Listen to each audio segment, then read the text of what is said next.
Hi, I'm Jeremy Crosby. And I'm Nick Boucher. We're your hosts for the program that's all about your city, Talking Fitchburg. Every weekday, we pull together the news, events, and information you need to stay on top of what's happening in the city of Fitchburg. Find Talking Fitchburg on cable TV, Roku, Amazon Fire, Apple TV, and our live stream on the web. Plus, you can find all our headlines and stories on Facebook, YouTube, and our video on demand service. This is your city. Keep up with Talking Fitchburg and the issues affecting you and your neighbors. Get connected, Fitchburg. Sign up for Fitchburg Connect, the city's monthly e-newsletter that keeps you informed about all the events, services, and updates that matter to you. Get it in your inbox once a month. Sign up today to get Fitchburg Connect.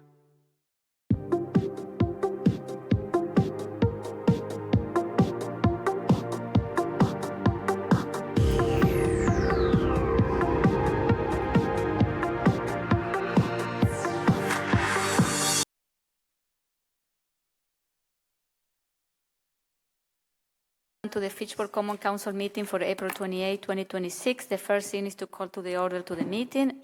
Please stand up for the Pledge of Allegiance. I pledge allegiance to the flag of the United States of America, and to the republic for which it stands, one nation, under God, indivisible, with liberty and justice for all. Thank you. So next is roll call, please. Thank you, Mayor. Mayor Radafrada. Here. Alder Dancer Jr. Here. Alder Gerhardt. Here. Alder Herbst. Here. Alder Jetzer. Here. Alder Lattice. Here. Alder Lepper. Here. Alder Maldonado. Here. Alder Reichstead. Here. You have a quorum, Mayor. Thank you. Thank you. So next, we are moving to item 4. We have a couple of public appearances for non-agenda items and new appointments. And first, we have a promotion in the Fitchburg Fire Department. Alex Wickman from firefighter to lieutenant. So please come on. Congratulations, Alex, for your promotion. And I don't know, Chief, you're planning to say something? Okay. Yes. Front center, sir. Front center. Good evening, everybody. So yes, this is Alec Wickman. He's been with Fitchburg for about 8 years now, where he's just been recently promoted from firefighter to lieutenant. He has a wife, 2 kids. Alex is very involved in the fire department. He handles most all of our EMS activities as far as the administration of continuing education, supplies, and things like that, as Alex is a paramedic. He's also heavily involved in our technical rescue program and has helped pick and select equipment. He organizes training and does a lot of really good regional collaboration for us with that. So great to have Alex on board as a lieutenant. I'm looking forward to working with him in that position. So Okay. Thanks for the time Thank tonight. you. Congratulations. Do you want to say something or we can take a picture? No? Okay. Okay.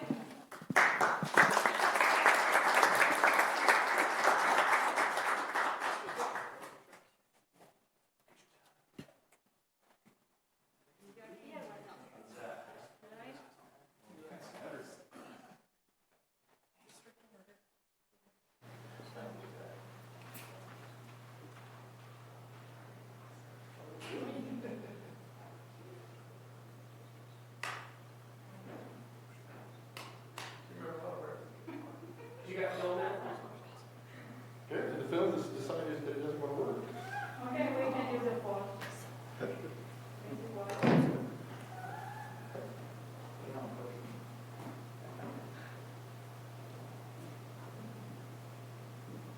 Okay, we're smiling. Here we go.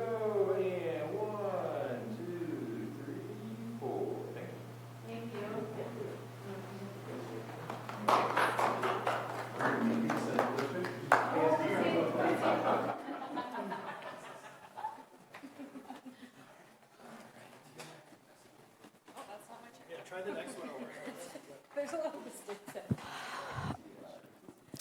Okay, so next in item 4B, we have a couple of mayoral proclamation, and we will start with the recognizing May 4th to the 8th of 2026 as Economic Development Week.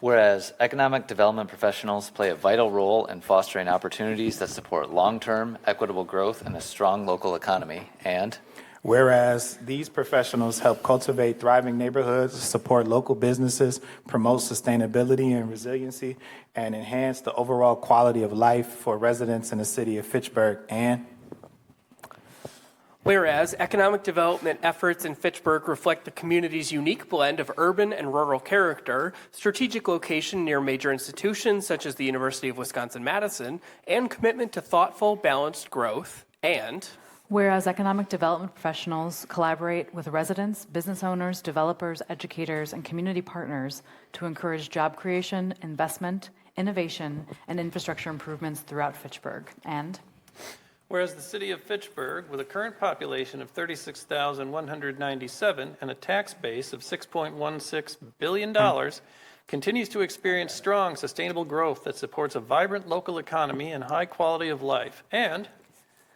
whereas these efforts contribute to a strong and diverse local economy, supporting Fitchburg's continued growth as a vibrant and desirable place to live, work, and do business. And whereas since 1926, the International Economic Development Council has advanced the profession globally, marking 100 years of leadership dedicated to fostering growth, innovation, inclusion, sustainability, and resilience in communities of all sizes. Now, therefore, I, Mayor Julia Arata Frata, and members of the Common Council, hereby recognize May 4th to the 8th as Economic Development Week to celebrate 100 years of impact, reflecting on progress achieved, honoring those who contribute to our community's success, inspiring continued investment in Fitchburg future, and reminded individuals of the importance of this community celebration in supporting expanded career opportunities and improving the quality of life. This is proclaimed today, April 28th of 2026. So we have our Economic Development Director here, Mike. I'm going to tell you, I have been working with you for more than 10 years since I have been in the city. I started being part of this community in SIDA as a community member, and I want to tell you that, you are our cheerleader of this community, and the city is very fortunate to have you as Economic Development Director, and you and your team are doing incredible thing, working long hours behind the scenes, trying to attract and retain our company here. So I want to tell you, if I don't tell you enough, thank you very much for all you do. Okay? So take a seat.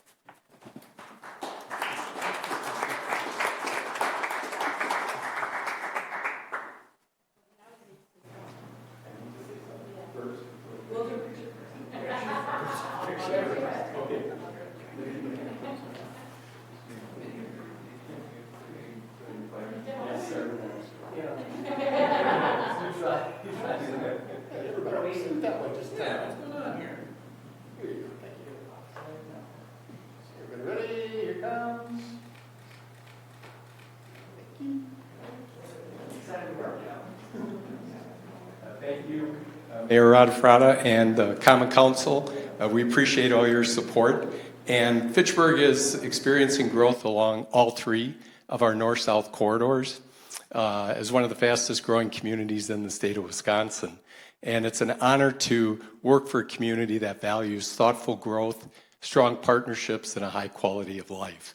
And I just want to acknowledge my colleagues, Joyce Fry and Lorene Gage, the leadership and vision from CETA, Housing Advisory Committee, and also our private sector partner, the Fitchburg Chamber. Together, we help to make Fitchburg a vibrant place to live, work, and play. So thank you for your support. Appreciate it. Thank you very much, Mike. Thank you.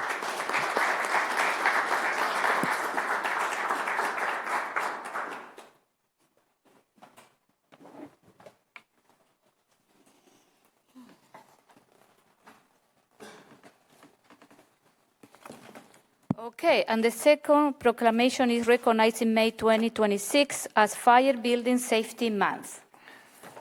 Whereas the city of Fitchburg is committed to recognizing that our economic growth and strength and the safety and security of all those living in and visiting Fitchburg depend on the safety of our homes, buildings, and infrastructure, both in everyday life and when disaster strikes. And whereas our confidence in the resilience of these buildings that make up our community is achieved through the devotion of individuals, building inspectors, fire inspectors, engineers, architects, builders, tradespeople, design professionals, and others in the construction industry who work year-round to ensure the safe construction of buildings. And whereas these individuals are experts in the built environment to implement the highest quality codes and standards to protect us in the buildings where we live, learn, work, and play. And whereas these modern building codes and standards incorporate safeguards designed not only to strengthen structures against natural disasters, but also to protect the health, safety, and well-being of occupants by reducing the risk of injury, ensuring safe egress,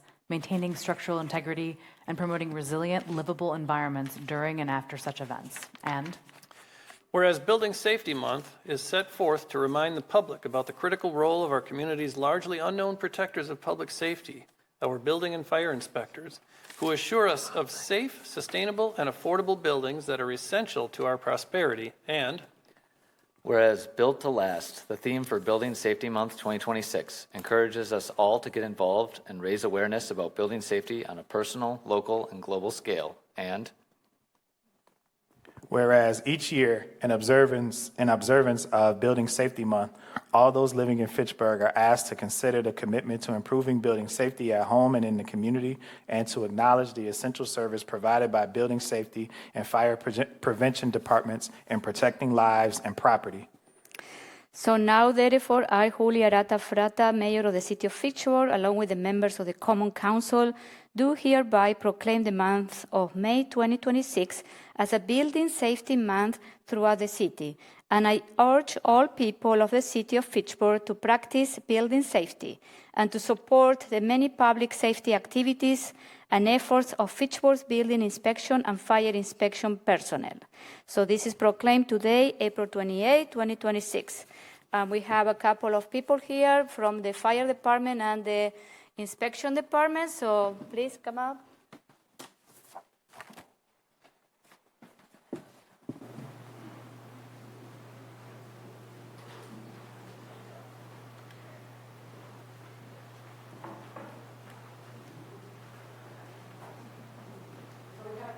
Mark from the fire department and Julia from the building inspection department. So we're going to take a picture and then Mark.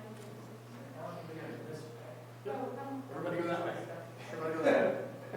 Keep running, then keep going, keep going, keep going, keep going. Stop. Okay. Go ahead. All right, everybody look in, and here we go.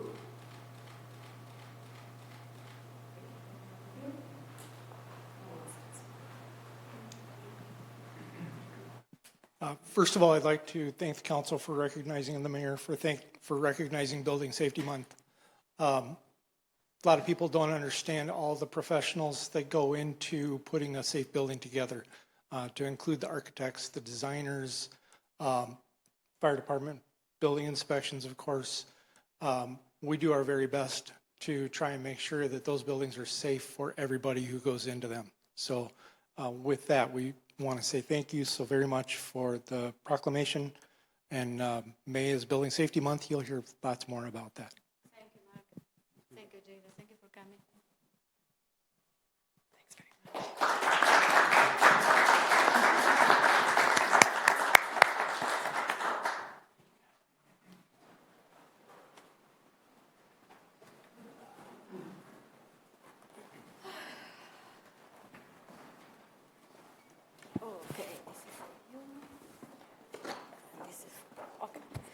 So next, we are moving to item 4C in the agenda is mayoral appointments and reappointments. So as you know, it's April, and we have a lot of reappointments and new appointments. So I will start with the new appointment. Todd Brunner for Park Commission, and his term will expire April 17, 2029. So Todd, if you can come to the microphone and introduce yourself. Yeah, and tell us why you want to serve in the Parks Commission. Good evening, everybody. My name is Todd Brunner. My family and I moved to Fitchburg 20 years ago, and 20 years ago I began a new job as a principal in the Verona Area School District. So during that time, my school has grown from a few hundred to the largest elementary in Dane County, fluctuating depending on the year. And in that time, we've had hundreds of students each year from Fitchburg. Many dozens of my staff live in Fitchburg, like I said, as well as I. I'm very interested in how the Parks Department may provide equitable access for all, and I'm really looking forward to being a part of that. And I can tell you there is not a day that goes by 7 days a week, even in winter, even when I'm sick, that I don't go through, to, or around Fitchburg Park. I'm continually impressed by the quality of parks this city provides. And like I said before, I'm just really interested in being a part of this good work. So, thank you. Thank you, Todd. And thank you for your retirement, too. Oh, yeah. Yeah, how about that? Okay, I need a... I'll move approval of. Who moved? Give it to Joe. Joe? Okay, second? Who Second. Okay, Micah. Okay, any question, comments? Here none. All those in favor of appointing Todd Brunner to the Park Commission, say aye. Aye. Any opposed? The motion carries. So congratulations and thank you for your willingness to support. Okay. Thank you, everybody. Have Thank a good you. night. So next one is Mary Winkers for EMS Commission. Her term will expire on May 15, 2027. And she cannot be with us tonight, but she sent us an email. So any question, comments, or I need a motion? I will move approval of Mary Winker's appointment to the EMS Commission. Second. Okay, all those in support of Mary Winkers to the EMS Commission say aye. Aye. Any opposed? The motion carries. Oh, I had to wait until the other ones. We'll try to do this. Thank you. Okay, and then we move to reappointment. Do I need to read all the reappointments? I can read them. If Okay, you want. Roger Cohey to Ag and Rural Affairs, term expires 4/17/29. Shelley Malofsky to Ag and Rural Affairs, term expires 4/17/29. Shelley Malofsky to Plan Commission, term expires 4/17/29. Kelly Jetzer to Bicycle and Pedestrian Committee, term expires April 2029. Don Gutkowski, Board of Public Works, expires April 2029. Carol Poole to the Board of Review, term expires April 2029. Sean Pfaff to the Board of Review, term expires April 2029. Janice Hughes, Commission on Aging Well, term expires April 2029. Janice Hughes also to the Community Equity Advisory Committee, expiring April 2029. Charles Brown, Commission on Aging Well, term expires April 2029. Caitlin Eunice, Healthy Neighborhoods Advisory Committee, term expires April 2029. Alan Tareba to Landmarks Preservation, term expires April 2029. Michael Stevens to Landmarks Preservation, term expires April 2029. Mariah Richards to Library Board, term expires April 2029. Rachel Becker to Library Board, term expires April 2029. Christopher Peguero to Parks Commission, term expires April 2029. Ronald French to Resource Conservation Commission, term expires April 2029. Andrew Sledger to Resource Conservation Commission, term expires April 2029. Steve Arnold to Transportation and Transit, term expiring April 2029. Brendy Hofer to Tree Advisory, term expires April 2029. Axel Candelaria Riviera to Zoning Board of Appeals, term expires April 2029. Mark Hamilton to CETA, term expires April 2030. And with that, I will move approval of all the reappointments I just stated. Second. Okay, any question, comments? Okay, Dave, go ahead. I'm opposed to Christopher Peguero. I've been on Parks 4 years, but 3 with him. His attendance is barely 50%. Last summer, he missed all 3 meetings.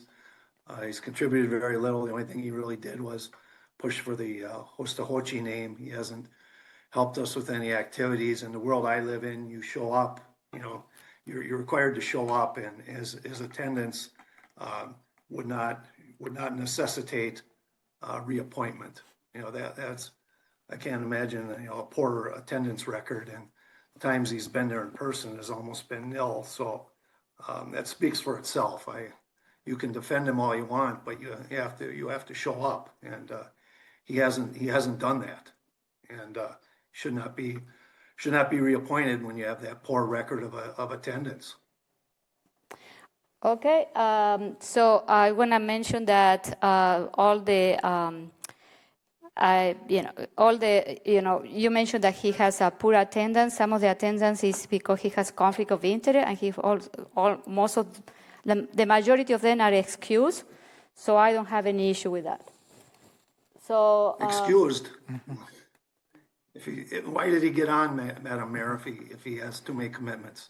okay. The rest of us worked hard there. It's unacceptable, and also you have a letter from residents complaining about his views. And, the anonymous letter that they sent me?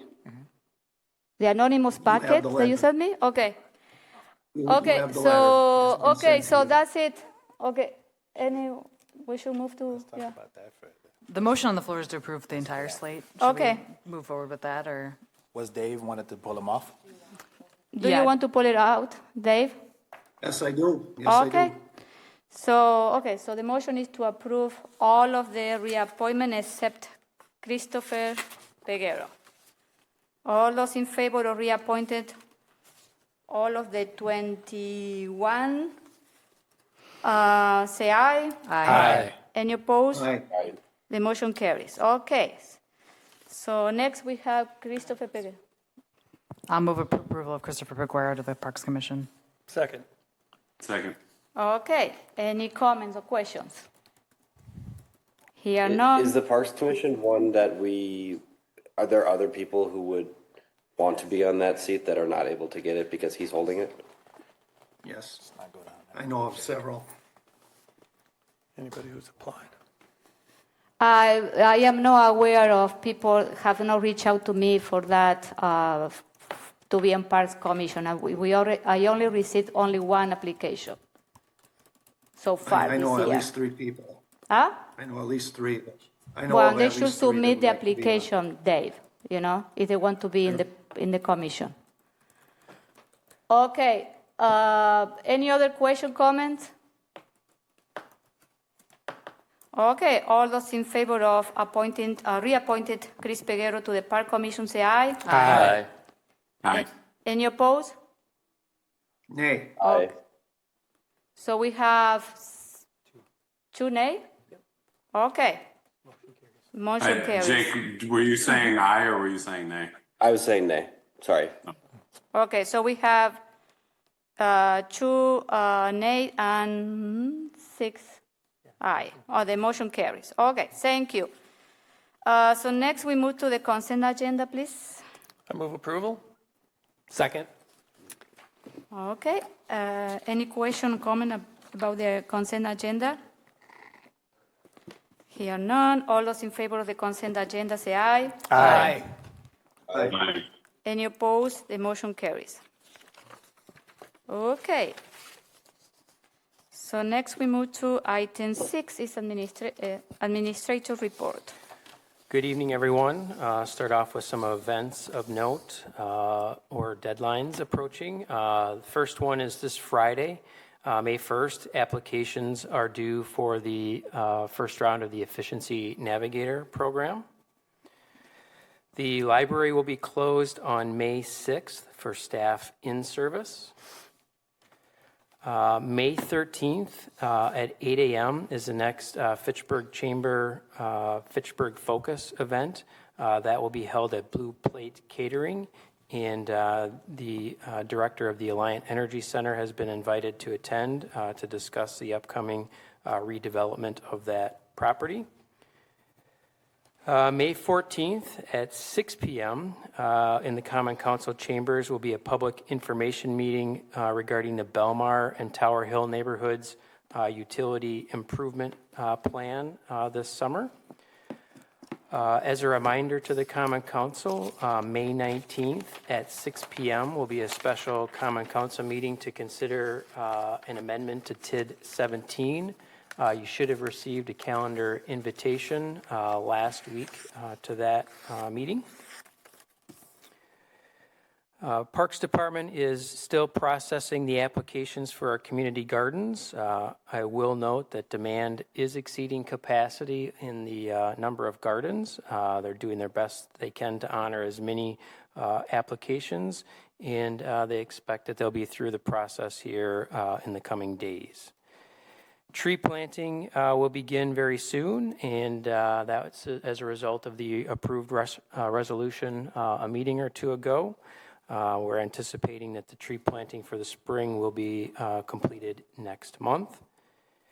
The lights at the pickleball courts at McGaw Park, work is anticipated to take place on that this week with completion by the end of next week.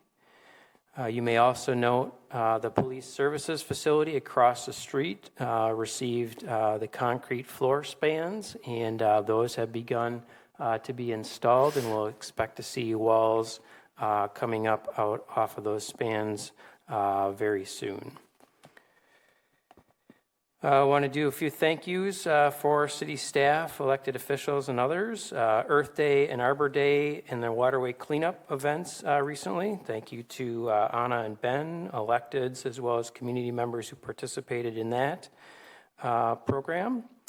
Also want to thank our Human Resources Department, Mayor Arata Frada, Human Resources, specifically Sarah Olson, as well as our team for coordinating Take Your Child to Work Day last week. And then finally, our senior center held its pancake breakfast over the weekend and served over 600 folks at that. So thank you to Jill, the senior center team, and all those who helped volunteer at that event as well. Any questions for me? Any questions, comments? Do you want to mention like the Oregon? Fitchburg? Let's do that next week. Next week? Yeah. Okay. Our next meeting. Okay. Okay, thank you, Chad. Next to Mayor report. So I want to share a couple of things with you. I share my 2026-2029 goals of priority with you. I sent you an email this afternoon. If you have any question about that, please reach out to me. We can have a meeting and discuss. And if you have other priorities and goals, please let me know. So as you see, there is nothing new on that. It's a continuation of several of our projects and initiatives that we already started. So the other thing that we already started is the capital improvement process. We started last week with a couple of departments, and then this week we are going to work with Public Works and Parks. And then I will invite you, council member, if you have any question about, you want to see the draft of the CIP, reach out to me. We can go over, like I do every year with you, with the council. We can schedule a meeting, and we can go through each of the projects in your district or in, the commission that you represent. It's going to be tight, so we need to eliminate, not delete some of the projects. So I am working with Chad and Adam and Misty to determine which are the projects that we are going to be eliminating. So I also participated in several events during the city, but I want to thank Anna Healy and Ben Schulte for organizing the weekend event to celebrate Earth Day. With the watershed cleanups and the planting of trees around the city. I also participated in the event Bring Your Child to Work, and it was a great opportunity for me to interact with all the kids that they came, and it was, they always kids are, they are not shy to ask questions. So I also attended the Eco Latino Fair that it was held at the Hostohochi Park. It was a great event that we it was organized in that park. So I want to say thank you to Eco Latinos for organizing that event. I also last night we attended the Swan Creek Neighborhood Association meeting with the elders in District 3. And I provide updates. And I want to thank Randy Smith and the association for the invitation. You mentioned about the Pancake Cafe and other news. I decided to launch again the listening session this year, and I am working with Jeremy and Listen to schedule the meeting. We are going to start with District 2 at the end of May, and next one is District 4 in June. So you will receive more information about those listening sessions in the next couple of weeks. Elders are invited to participate, okay? If you don't want to participate, fine, I will do it myself. That's it. And Coffee with the Mayor will come in the fall, and I am thinking to organizing like, that one is going to be the period where the proposed budget is going to be out, and I want to do some educational, session there with the budget. And I continue meeting with the stakeholders, neighbors, and partners, and also working with the administration on several initiatives. So that's it. Any question for me? No? Okay. So next we move to commissions and committee report, and we will start with the Plan Commission. I'll start with the resolutions on our agenda. I'll move approval of Ordinance 2026-014, approving rezone request RZ 264126 by Corey Frank, agent for Wingro Real Estate, LLC, to rezone property from PDD GIP, Plan Development District General Implementation Plan, to PDD SIP, Plan Development District Specific Implementation Plan, to allow for a multifamily residential development on part of Jamestown Quarry Outlot 3. Second. Plan Commission did approve this. This is the multifamily development. We've talked about it a couple times. It's behind the development that's happening on McKee and Fitchrona. There's that four businesses that are currently under construction, and there's that gigantic mound of dirt. There's going to be some more businesses behind those four that front the street, and then behind that is going to be this multifamily building. It's 290 market rate rentals. 178 one-bedroom, 92 two-bedroom, and 23 bedrooms. It's similar in nature to the one that's right next door that is currently coming close to completion. It's the wraparound with the parking in the middle, and then rec space on top of the parking ramp. The transition both to the houses behind it and to commercial in front of it are important to the developers. So the requirement for a residential buffer of this nature to the houses behind it would be 60 feet. The buffer that they created is between 125 feet and 155 feet, depending on which point of the building you measure by. And there's also a substantial buffer between the buildings. And Deanna, I'd love you if you can pull up the visualization for that for the council. And I'll keep talking while you work on that. They are handling the stormwater on site. They were worried that they might have to commingle the stormwater with the rest of the buildings, but it actually can be handled on site. And there are outdoor amenities that will be shared with the building next door, including a dog park, playground, pool. So it should be a nice outdoor space. And then they are still working on what the transition to commercial will be, since there's a commercial building on the other side of it. They're working on screening, and they're in conversation with the developer on that. And there's also going to be a 10-foot multi-use path on Fitchrona at the end of the day. And the commercial building setback, in case you're curious, is 70 feet. And then Deanna is pulling up here what the profile looks like. And Deanna, maybe you can use your cursor and talk about this so that the council understands what they're looking at. You have me right now? Yeah, you're coming in kind of light, but we can see the visualization. Okay, great. Okay, so so there's a series of 3 cross sections that I will just show you. That is, the cross section is running north and south. So we're kind of looking, for example, to the west through the building. So the proposed building is this area, and then the proposed berm is this, if you can see my cursor. And then this would be the approximate house location on this first cross section. So you can kind of see how the house sits and how the house would sit in that cross section.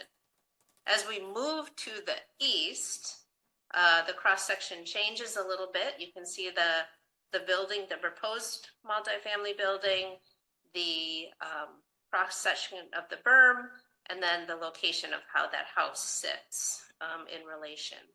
And then just one more to kind of give you a sense. This is the farthest to the east, one more step to the east. This is what the alignment looks like with the multifamily building and the berm cross section and how that house would sit in relationship. So happy to answer any questions that I can. And I have nothing further to add.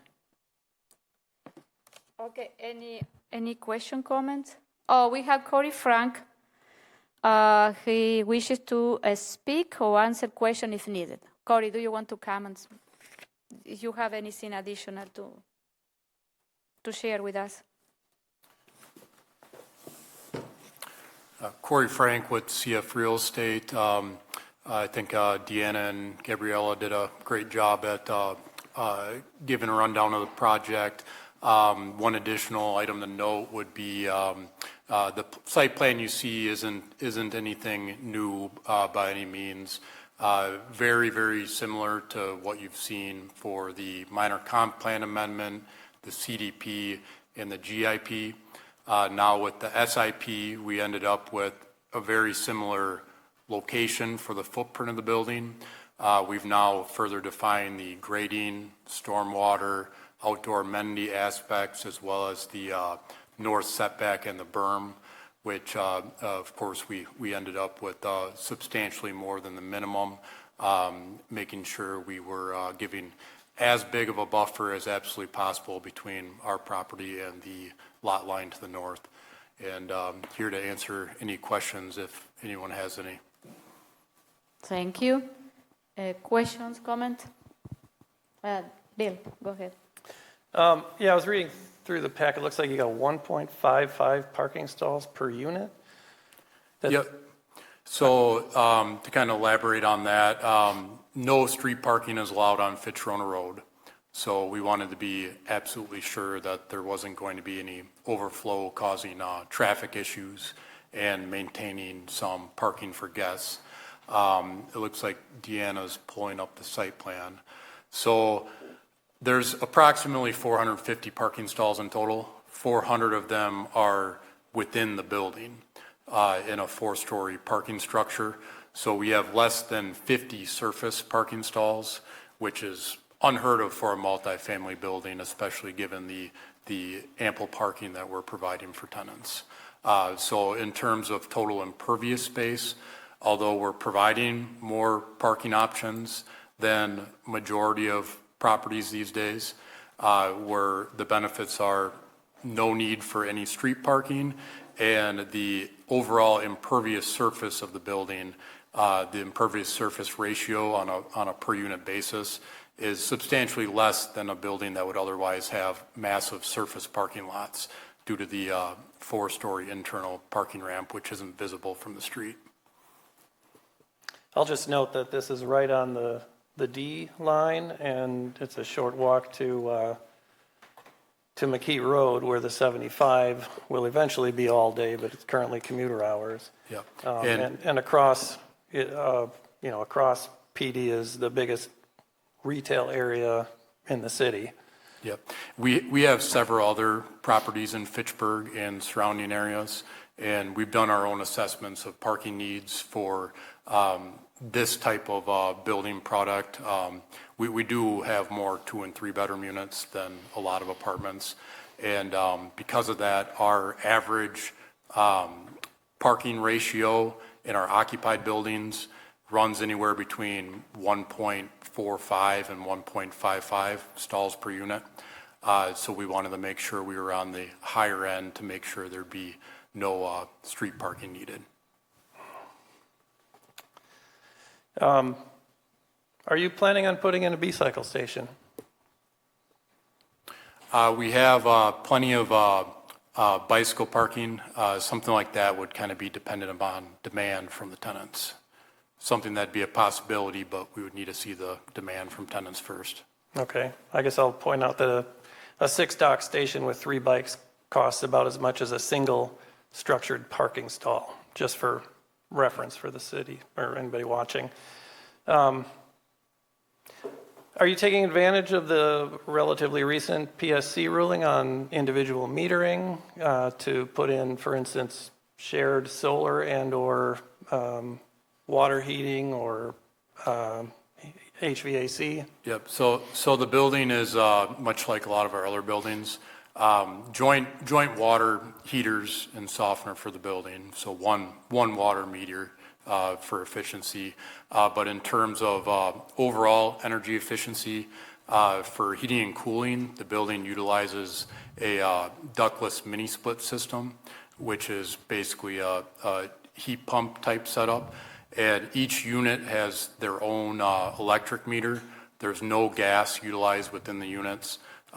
So it's pretty much the highest efficiency option, if not the highest, one of the highest efficiency heating and cooling options there are today. It's on the more expensive side, so you don't see it very often, but it's something we've had very good luck with. I'm pleasantly surprised to hear that you're electrified and electrifying the building. It does end up bringing down utility costs for tenants as well. Yeah. Is your water heating system also heat pump, or is that gas? The water heating system is gas. It's the only gas that the building utilizes, and it's joint water heaters for the entire building. Okay.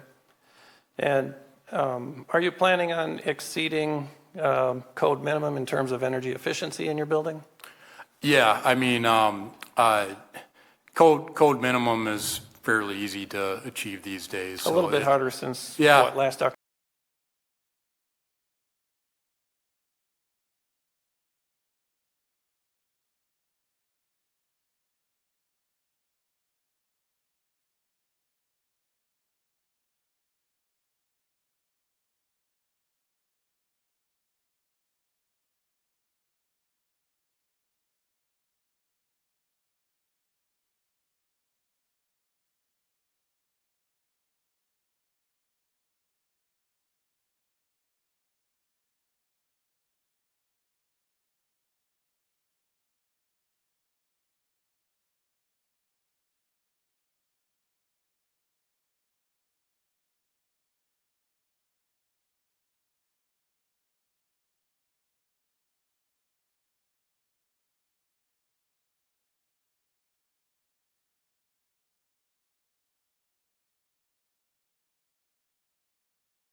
Fire department as well is there's a grade change between the two sites for one. Two, all the feedback we've received and our personal preference is having a fence between the two properties to provide a buffer between the residential and the retail to the south, which would limit fire department access and in turn not give the access that we're looking for, as well as what the fire department needs. I appreciate that was considered. That was kind of my question about could we reduce some of that impervious surface. But given we just approved a proclamation about Building Safety Month, I don't want to get on the wrong side of that. So that's all I got. Thanks. Okay, thank you. Any other question? For the alders online, who is Dave? Go ahead. More comment. I'm for the project, but I'm working with Public Works. You know, this guy had a lot of traffic, you know, to the Jamestown neighborhood, and typically renters aren't respectful of the existing neighborhood. So I'm working with them. I've given them a location of places we'd like speed bumps added to control the speed on King James, Chesapeake, Williamsburg, and Anton Drive, because we can't. There's kind of the neighborhood is a back way into the west side of Madison, and they won't all be going out to McKee Road. So we feel it's necessary to be proactive and get that done before it becomes worse, I guess is what I'm saying. I'm certainly not opposed to the project, so. Okay, thank you. Mike. Just one quick comment. I just want to echo Alder Jesser's request for a B-cycle station. I think there's 273 units in this. There's a similar number in the other one. I think the demand is there in this area, and I understand it's an extra cost, and that you guys were asking you to take on the cost of that, and the city's not offering that. But I think it's a great location for it. It would help with the network, and so I just wanted to kind of echo that comment. Yeah, it's definitely something we can look into further. Oh, I was just saying it was definitely something we can look into further, especially if there's any demand from tenants for it. So, Joe, do you want to say something? No, I just said I would as well. Okay, thank you.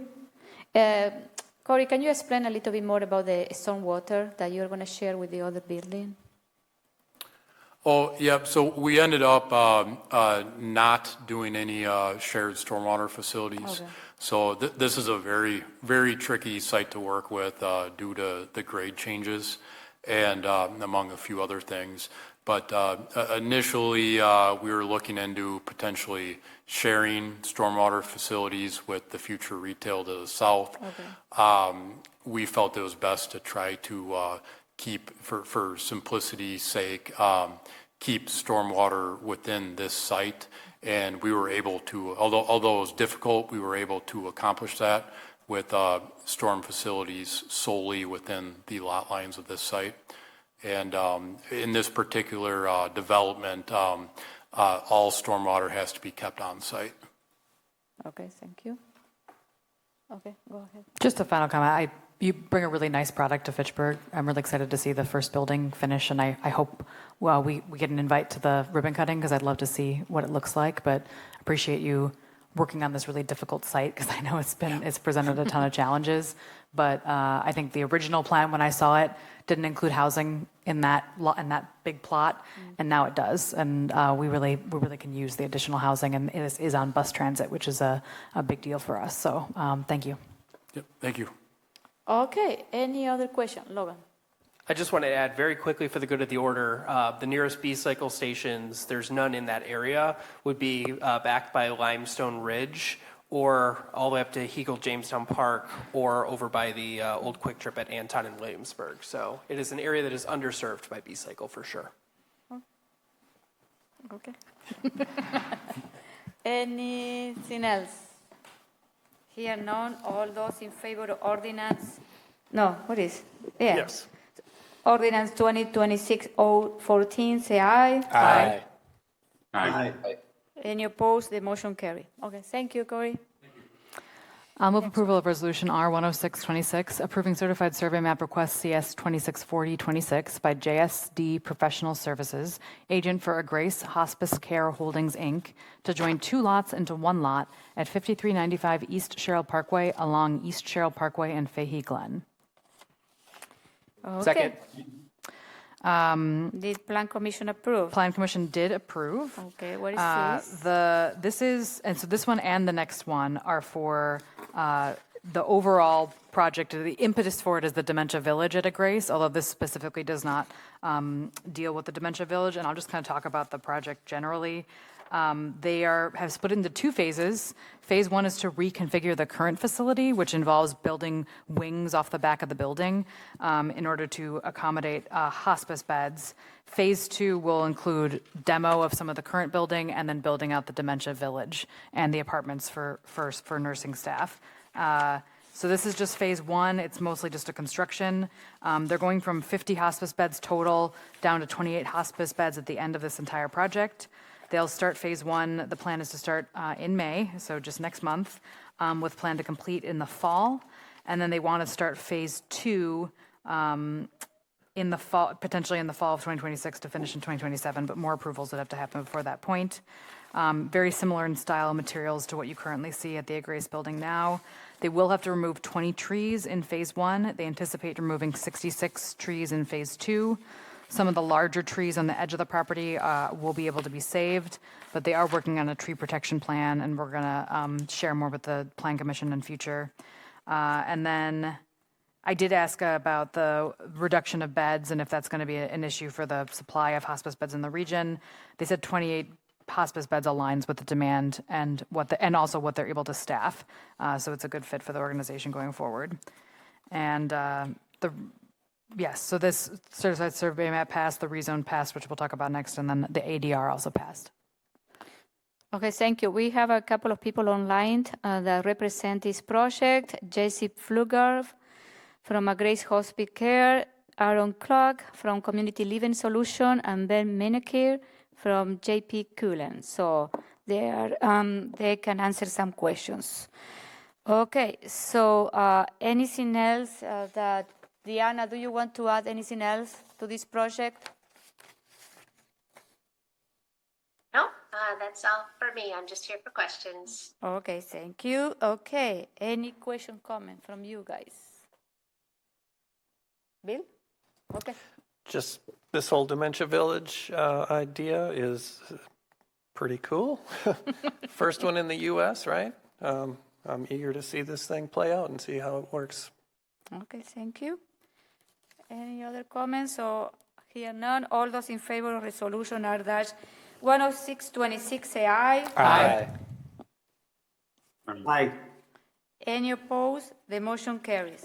So next one. I'll move approval of ordinance 2026-013, approving rezone request RZ 263926 by Dwayne Helwig, agent for Grace Hospice Care Holdings, Inc., to rezone property from PDD GIP, Plan Development District General Implementation Plan, to PDD SIP, Plan Development District Specific Implementation Plan, to allow for an assisted living and memory care facility at 5395 East Sherrill Parkway, along East Sherrill Parkway and Fahey Glen. Second. Okay, did Plan Commission approve? Plan Commission did approve. Same project. This is the rezone. Okay, any question, comments?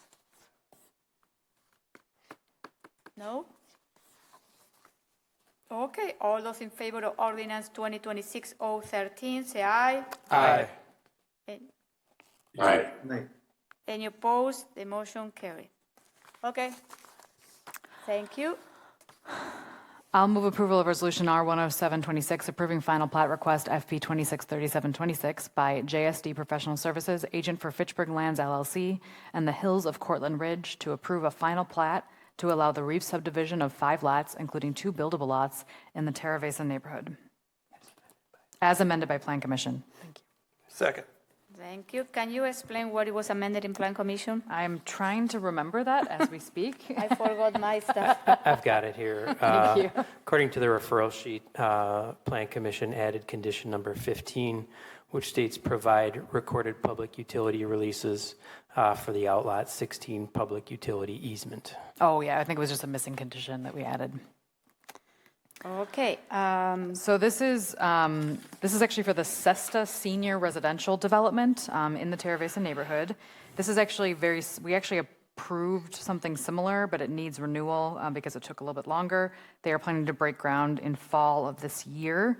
So this is actually, if you remember this, it's because we've seen it before.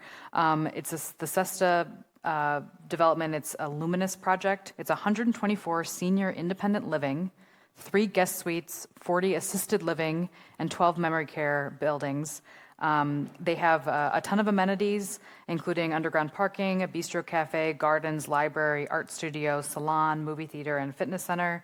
And the parking on site, 165 total, 125 underground and 40 surface. That should accommodate the senior independent living and staff that will staff the facility. We have yet to look at it. We will eventually look at an ADR as well on this. And we did learn a little bit more about them. They are a nonprofit, and they are a life lease model. So individuals buy the unit, but they also pay a monthly fee, and then they get 90% upon sale of the unit or upon their passing. So they get an investment into the building. And just for reference, the monthly fees for independent living are between $1,500 and $3,000 per month, and then the monthly fee for assisted living would be $7,000 plus. And we did discuss a payment in lieu of taxes. Since they are a nonprofit, they don't pay property taxes, but they said they have worked on pilot payments with other communities and are willing to chat with Fitchburg about doing the same, given the amount of services that are likely to be needed by a facility of this kind. But it looks like a really high quality project. And in case you're curious what a guest suite is, which I was, it's either for people who have family visiting and want to stay there, or if they want to check out the facility before they decide to buy. That's all. Okay, thank you. And there is one person online, Kevin Jeska from JSD. He's here to answer questions. I don't know where is. Okay. Oh, okay. Oh, are you from Cesta? Do you want to add anything else? You did a great job. You covered it all. Okay, thank you. So any question, comment? Logan. I just want to start by asking Deanna kind of the process for this here, since it's in smart code. I'm curious, will anything related to this development come back to council for our review and approval between now and, I guess, when ground breaks in the fall? No, in smart code, most of the reviews are done administratively. Because this isn't a special district, it does need to come back to Plan Commission for the architectural design review. But just to be very clear, what the next step will happen will be staff will review the Article 5 application in the smart code to confirm that the smart code requirements are met. If those all look good, then we will place this item on agenda for Plan Commission for architectural design review. Once those two approvals are complete, then they are basically ready to go for building permit. They're not sure if there might be a subdivision improvement agreement with this plat. So that's something that might come back to you if there was a subdivision improvement agreement necessary with the plat. And will the ADR be when Plan Commission and by extension all of us through the packet get to look at what is proposed for the kind of civic space for outlot? Is that outlot 2? Or will that be separate? Yeah, the outlot civic space, I would assume that they would be, I've heard that they're interested in developing that space, but it's very important to be clear that the Hills of Cortland or SESTA does not own that property. Right now, the developer and eventually the homeowners association will own that corner lot, that outlot. Okay. So then my one kind of not process question then is what can we do between now and when construction begins to plan for the increase in traffic and parking specifically that will be brought into that area by just the nature of constructing a large building? And I say that just as I got an email about it again today. I've gotten multiple emails from folks who are concerned about Terra Vesta parking. Some say we have too much surface parking. Some say we don't have enough. And it's just it's a broader issue that I'm hoping we can tackle at Transportation and Transit. But as it relates to this specific development, what I'm concerned about is we see how much construction, worker parking there is along Radicchio and Brassica for the townhouses that are on kind of the opposite blocks. Plus, we've got the metro buses, the school traffic, folks who live in the neighborhood all at once, and then you add in the construction worker traffic, and there's no parking on the eastern or that kind of inner side of the street immediately adjacent to the SESTA. So I'm concerned that there will be even more conflicts. So I'm just curious what, if anything, we can kind of do to head this off, whether it's off-site parking and shuttling in or working with some of the adjacent. I know that like the edge at Terra Vesta charges for additional parking spaces above the one that is included with each unit.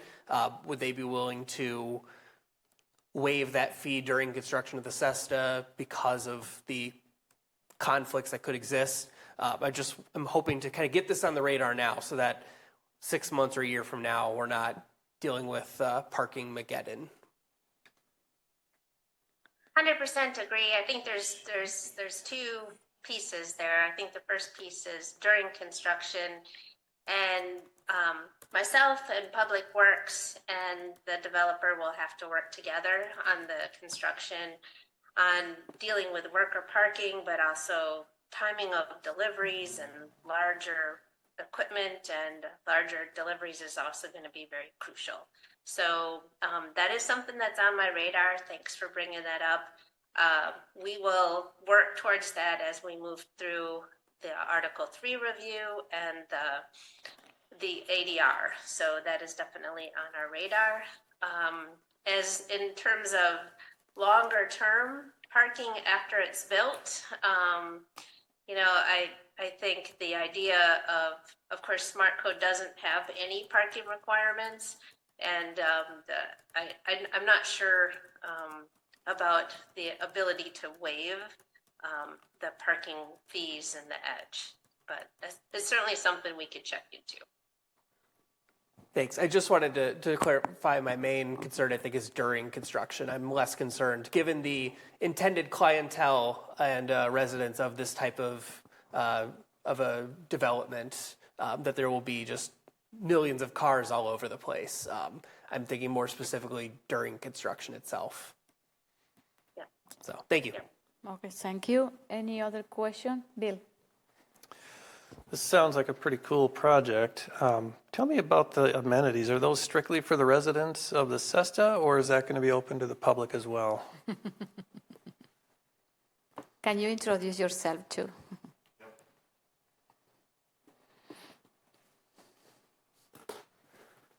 Good evening. I'm Matt Mothie, the CEO for Illuminous. With regards to the amenity spaces, there will be some of the spaces, such as the dining options, which there are two, a more formal dining and a bistro. Those will be open. Our intent is to have them open to the public. Some of the other spaces that were mentioned, the salon, the fitness center, and that'll be for the benefit of the residents. And then just through the normal course of operations, there's often times where we're doing special events. Those will be many times open to the public. As long as I got you in the hot seat. Go for it. Recurring theme, you heard me ask a bunch of questions of the previous developer. I'll give you a pass on B-Cycle since you're right across the street from the B-Cycle station. Yep. But are you also going fully electric, or will you have gas service? I'll let Andrew answer that. He's While he's walking up, I'll just say that we've got a sustainability plan that we passed, and we've got goals for reducing greenhouse gas emissions, and a huge portion of that comes from our buildings, and specific burning fossil fuels for heating. Andrew Alden, AG Architecture. We are in process of doing the drawings for the documentation on the building. We do have centralized water heating, individual controls and furnaces on the actual mechanical systems.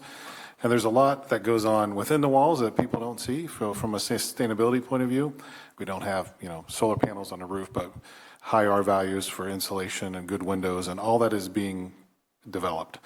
So not to skip over the question, but as part of the ADR, there will be more information in that about the sustainability features. So Okay. Everything's in process. That was going to be another question, though. By how much will you exceed code minimum in terms of energy efficiency? If you can gauge that for us. I can't gauge that because we haven't figured that out quite yet, but we will definitely surpass, because even with the changes at the end of last year, it's not that difficult to surpass the code minimums. Okay. And I also wanted to, I saw you've got, one parking space essentially per unit, which may seem low, but on the other hand, this is, 55 plus, right? And,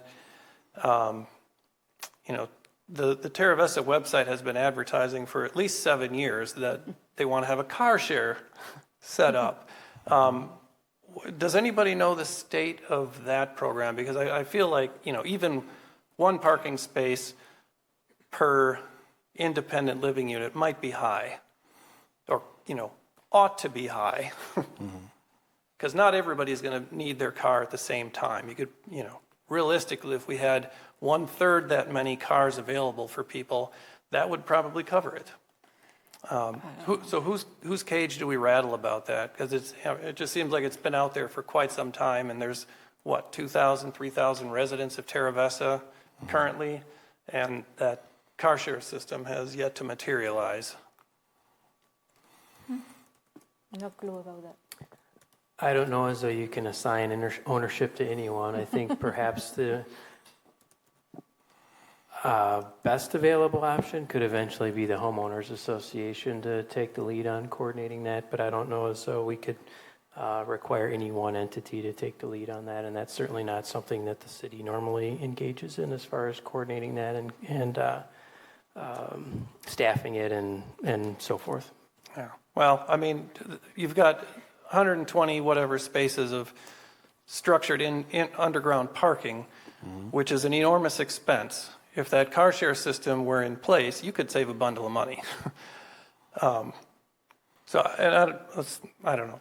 Deanna, do you have any idea who? Like it's like I said, it's been on the Terra Vista website since 2019 or earlier, and it seems like they should either take that off or actually make it happen.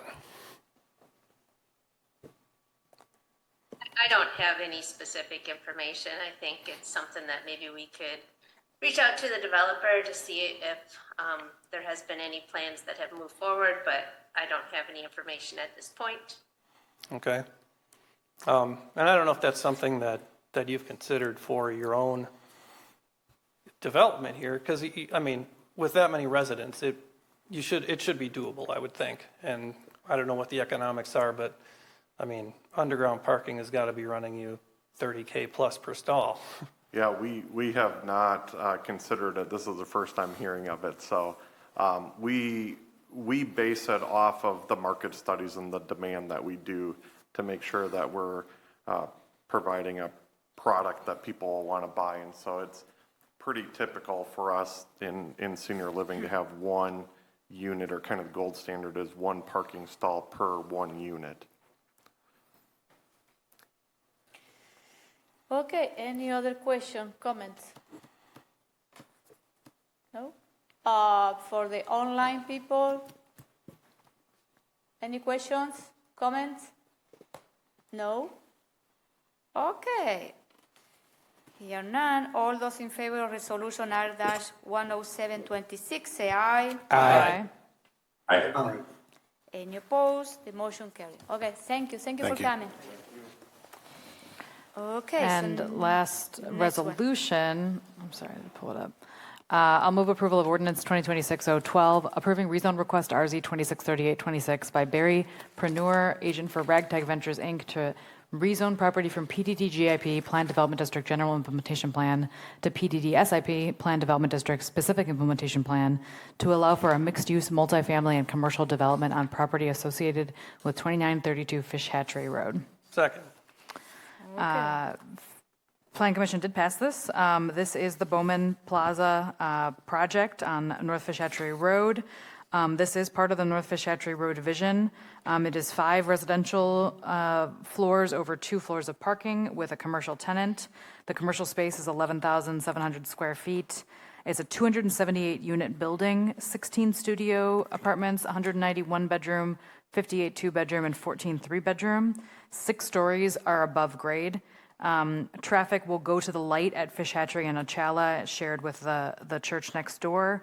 Amenities for the building include a community room, fitness center, rooftop fire pit, grills, and hot tubs. They are hoping to do demo starting potentially as soon as summer of this year, maybe starting fall of 2026, and then with planned completion as early as spring 2028. This is going to be 120 dwelling units per acre for reference, which would be, I believe, the highest in the city of Fitchburg. Also would be the tallest building in the city of Fitchburg built to date. 309 parking stalls, 289 are inside the parking structured, the floors of structured parking, and 20 are at surface. It's 1.1 stalls per unit. They share 59 parking units with the church. That will be primarily for the commercial uses.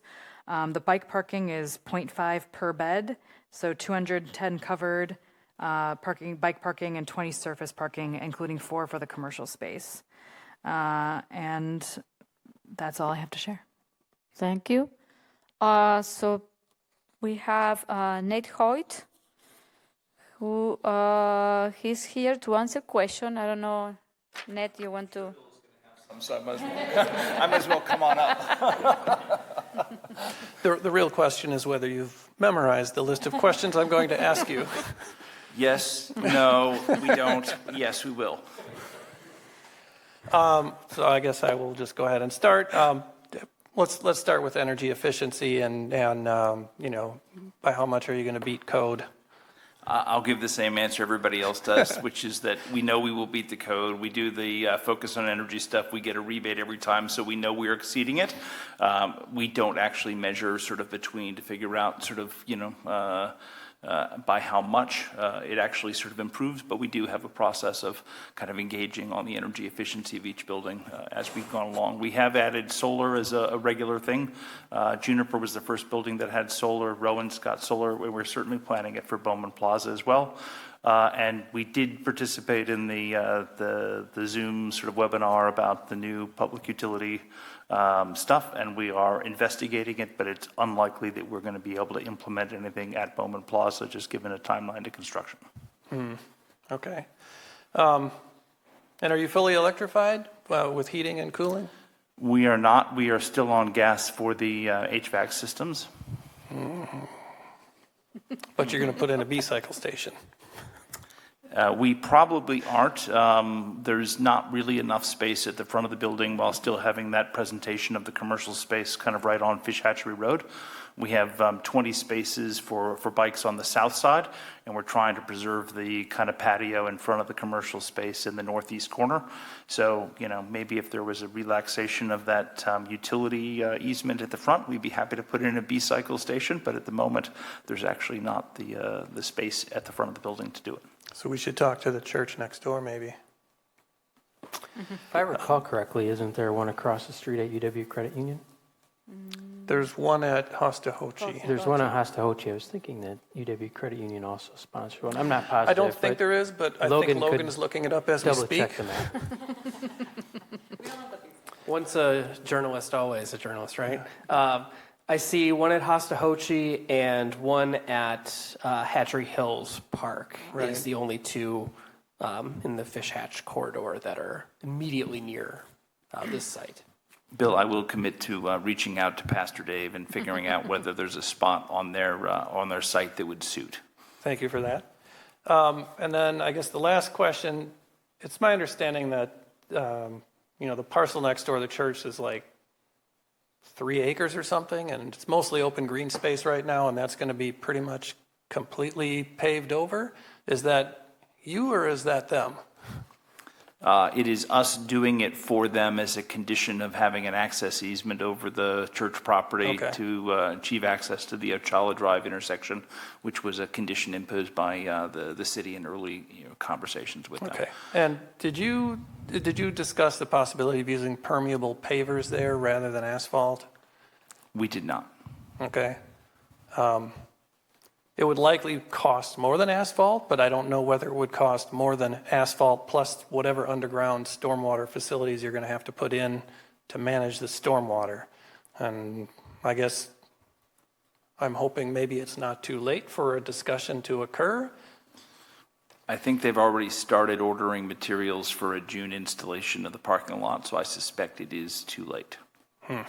Okay. Sorry. May I ask? Question, Micah? You don't have to name names, obviously, but do you have things that you're hoping lined up for the commercial space, or do you have a wish list for what you ideally would like to see in that space? I have a very traditional answer, which is we're looking for paying tenants. Fair enough. What are the best type of paying tenants in general? Medical professionals. Okay. You know, somebody like a dentist or something like that that has to put in a lot of equipment that's specialized and hard to move, so that they can't go anyplace later. That is our preferred tenant. We want to bolt things to the ground. Yes. Okay, fair enough. But seriously, some form of professional office would be ideal. One of these days, I'm going to have a brew pub in one of my buildings so that I can live above and gain 50 pounds. But because we're next to the church, a restaurant would seem ideal, but in fact, you want to be able to get into the restaurant potentially on a Sunday morning, and that conflicts with the church use. So we don't actually think that, a restaurant is an ideal, but we think certainly professional offices that would want exposure along Fish Hatchery would be an ideal kind of tenant for the location. Okay. We've started to work with a commercial broker to feel stuff out, but we don't have anybody applying yet. Okay, thank you. Logan. Yeah, so kind of building off of that as well then, are you market-wise seeing that things are moving in a positive direction to get paying tenants in sooner compared to when we look at the space on Ocala Springs? It took a couple years to get that fully built out. You don't want to put your crystal ball out here too much, but do you think it'll take 2 or 3 years to fully occupy all of those commercial spaces as well? The city was very explicit in negotiating a TIF agreement with us where there were financial penalties to us if we don't get a tenant in there. So you can be assured that I will be doing everything I possibly can to get a tenant in there as soon as possible after we actually open the building. So if we see you out there twirling a for lease sign along Fish Hatch, that's why. You'll know I'm having trouble. Okay. And because that was going to be another question I had, was if there is a shortage of folks who are willing to come in and pay market rate rent for commercial, how much will these retail spaces be built out? And is it something that you could, a dentist's office would need more specialized equipment, but will there be drywall and at least electricity so that you could hypothetically offer it up as kind of I don't want to say like a co-working space or just kind of an incubator for a small business that's trying to kind of get its legs out on, under it, even on a short-term, a 1 or 2 year lease while you're waiting for kind of that marquee brew pub to come in? We prefer not to do that because many uses will have a specialized need for certain plumbing or other things, and if you put in stuff and then you have to dig that out later, you're digging through concrete and you're repiping and stuff like that. So we would prefer to kind of leave it in kind of a very much a gray space, ready to kind of build out and have a better tenant improvement allowance as part of our budget than to pre-do it, because if you pre-do it, you're most likely going to get it wrong. You might get it right, but you're likely to get it wrong. Okay. One more question, and then I'll say a couple nice things to wrap up. How many units have bedrooms with no windows, whether it's kind of those 3 bedrooms in the corner like the Juniper or studios that don't have direct access but kind of have that glass up above or open to the rest of the room? I'm just curious about a rough ratio. I'd have to go back and look at the plans, and I'm happy to sit down and go through them with you, Logan. There certainly is a couple of 3-bedroom stacks that have rented quite well at the Juniper, and which we have replicated for the Rowan and here for Bowman Plaza. We call them kind of a dormitory style. So the living area is sort of towards the balcony, and then you have 3 internal kind of bedrooms. And on a value basis, that's been quite attractive to a number of tenants. Other than those specific stacks, we try not to have internal bedrooms where possible, but you always end up with a certain number of units that have some. But I'm happy to have a more detailed dive and look at that with you if you'd like to. Okay. I lied. One more quick follow-up then. From the Juniper, for example, are you seeing that those are all 3 being used as bedrooms, or is it more commonly, 1 bedroom, an office, and a game room, or 2 bedrooms and a whole work-from-home office setup? Just curious. Those specific units we have seen particularly being rented to, at least sort of 3 people. We do know that in some of the 3-bedroom and some of the 2-bedroom and den, you do end up with, like a couple using them and then one having an office or something like that. So there's more variety, but those particular units have typically gone to 3 separate tenants leasing together.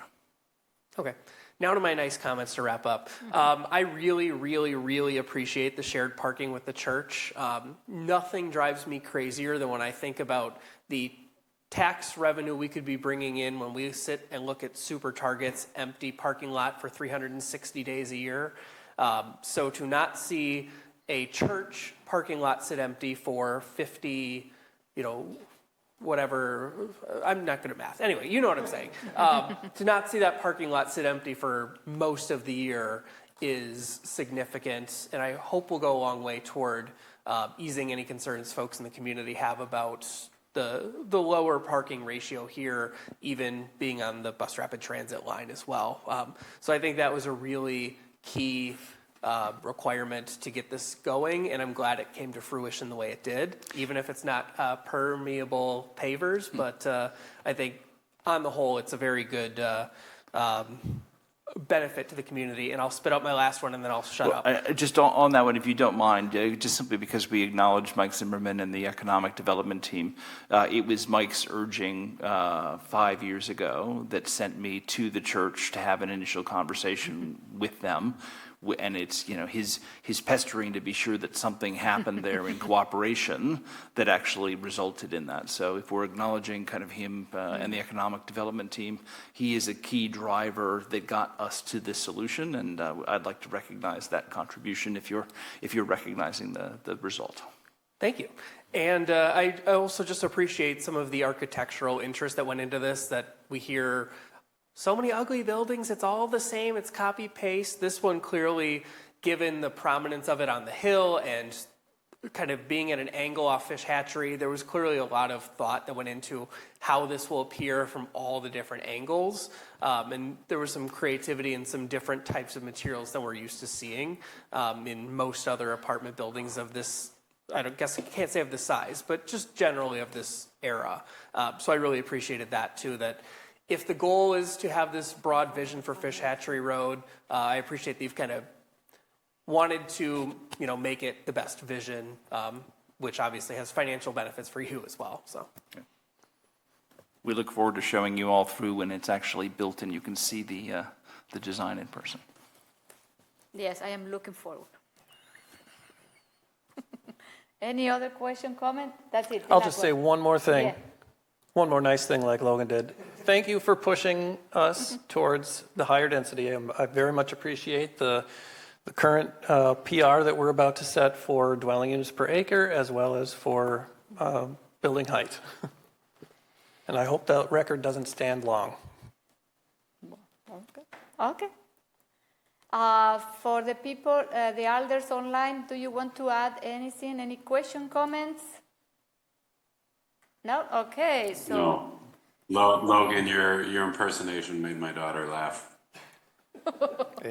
And looking forward to the development. It's exciting new project, so appreciate it. Okay, all those in favor of ordinance 2026-0-12, say aye. Aye. Any opposed? Aye. The motion carried. Okay, congratulations. Thank you.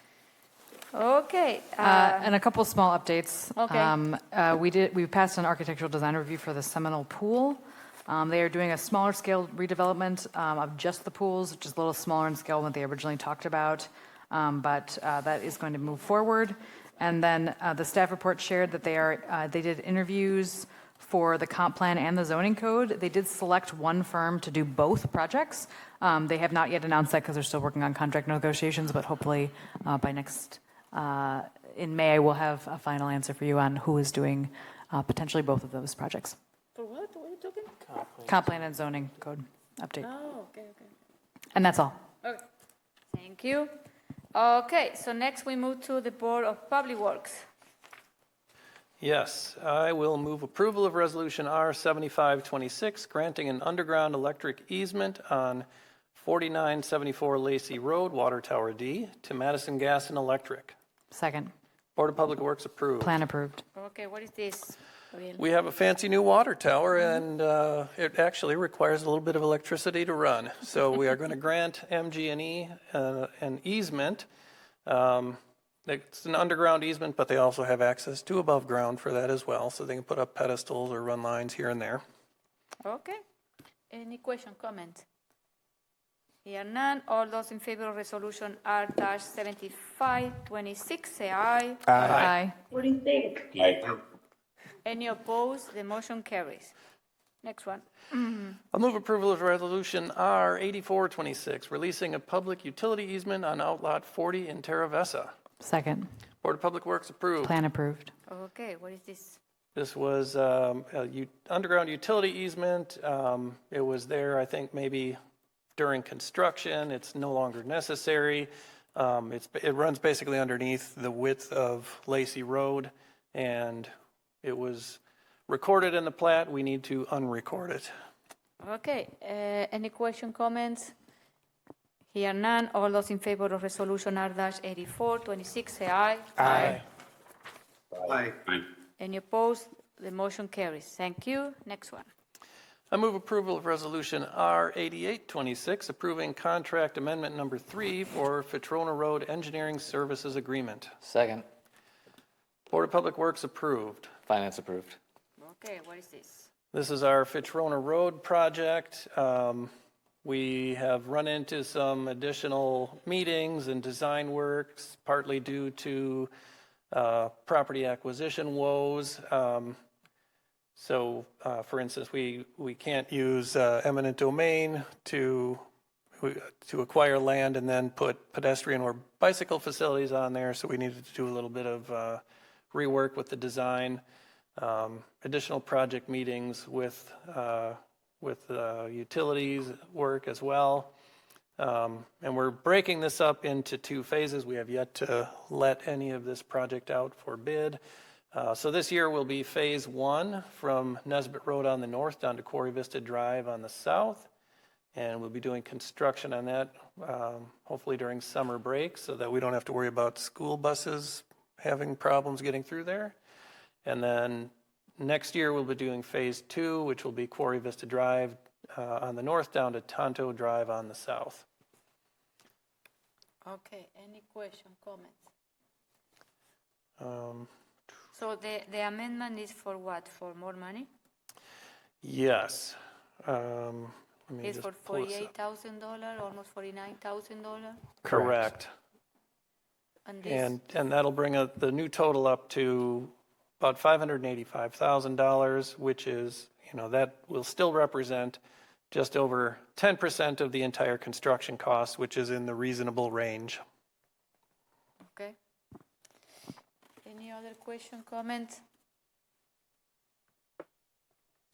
Question for the elders online, comment? Okay. All those in favor of resolution? Madam Mayor, I think it was 10% of the engineering cost is what I thought. Bill, am I wrong? The change order was 10% of our engineering cost, not the construction.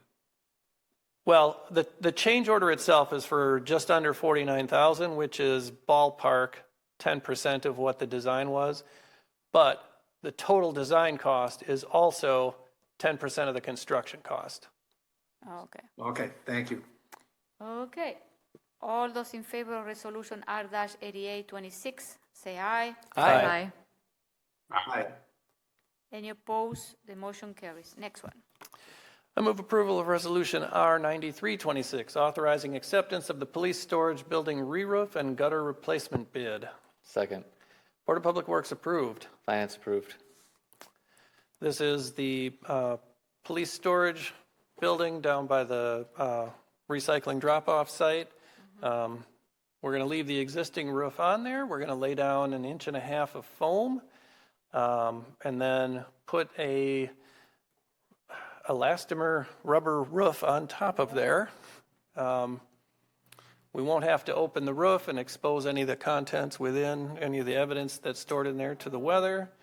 And the fact that this is a rubber film roof with some kind of insulation padding underneath it, maybe we think that means that it's going to hold up against any large hail a little better than a metal roof might. And in finance, we had a little bit of side discussion about fortifying the roof and whether we can spend an extra $1,000 or whatever to make it 3 times as resilient. How much is going to cost this? This is, I believe, $68,000. Okay. Total with 5% contingency is just over $71,000. And this one was budgeted in the CIP, isn't it? Correct. Yes. Okay. Okay, any question, comments? Okay, here none. All those in favor of resolution R-9326, say aye. Aye. Aye. Any opposed? The motion carries. Next one. I move approval of Resolution R-9426, acceptance of the 2026 Belmar and Tower Hill Utility Improvements bid. Second. Board of Public Works approved. Finance approved.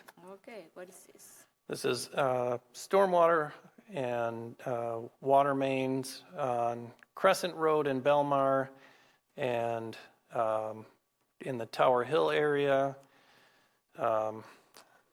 Bunch of changes here.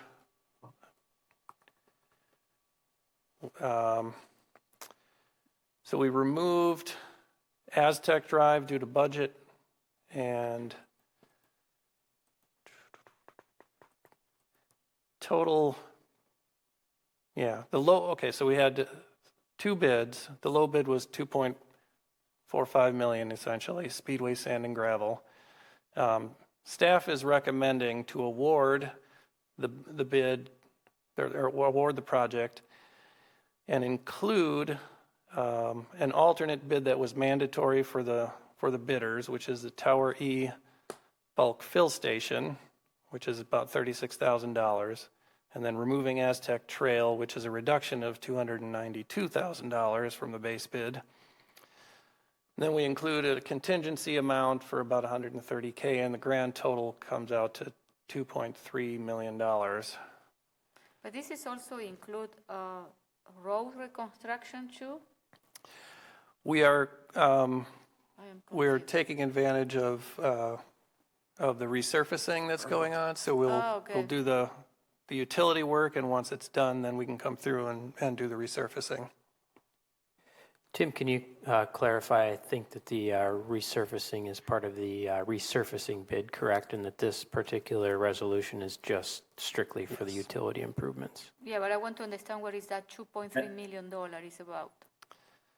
It's only for doing Yes, this? the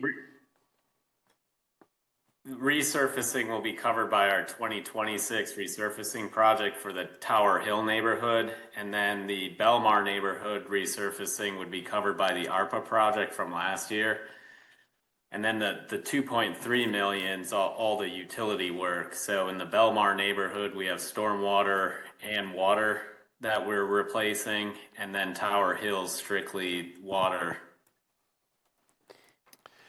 In the packet on page 257, which is page 10 of 19 for that particular section, it's got 31 line items, so you can see exactly what the dollar amounts are. So my question is, we are removing the Aztec Trail. So is that part of the street, or those street is in the good condition? Because I received some picture from someone from that area, but I don't remember is Apache or this one, that there are some issue with water. I believe it wasn't Red Arrow, because Red Arrow still needs to be resurfaced. So it was either, it wasn't Aztec. It might have been Red Arrow and Apache. Okay. I think there's some standing water there that Ross and Zach are still kind of working through those issues. Okay. Yeah, I think we got some resident emails about it that I passed along to you. So, but this one, there is no issue with Aztec. Okay, fine. Yeah, so there have been various water main breaks in Belmar, and Aztec has had the lowest number.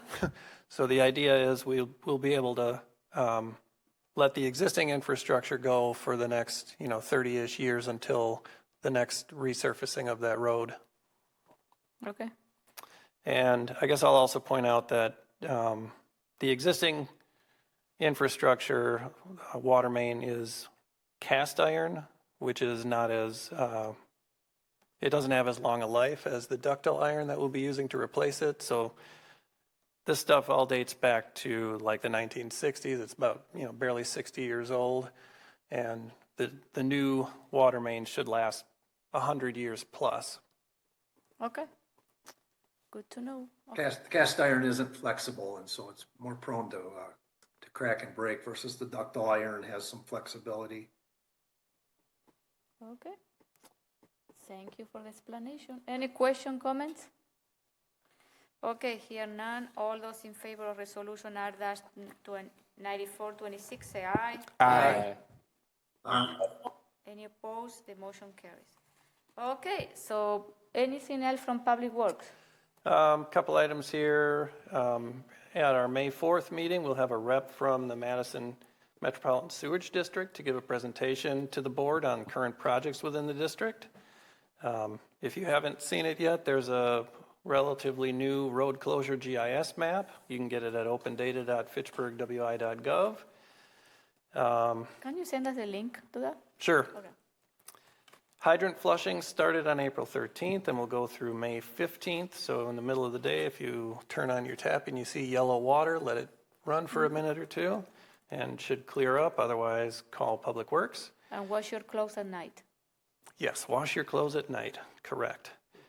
On April 23rd, last Thursday, we had our public information meeting about the street resurfacing, and that work will start late May, early June.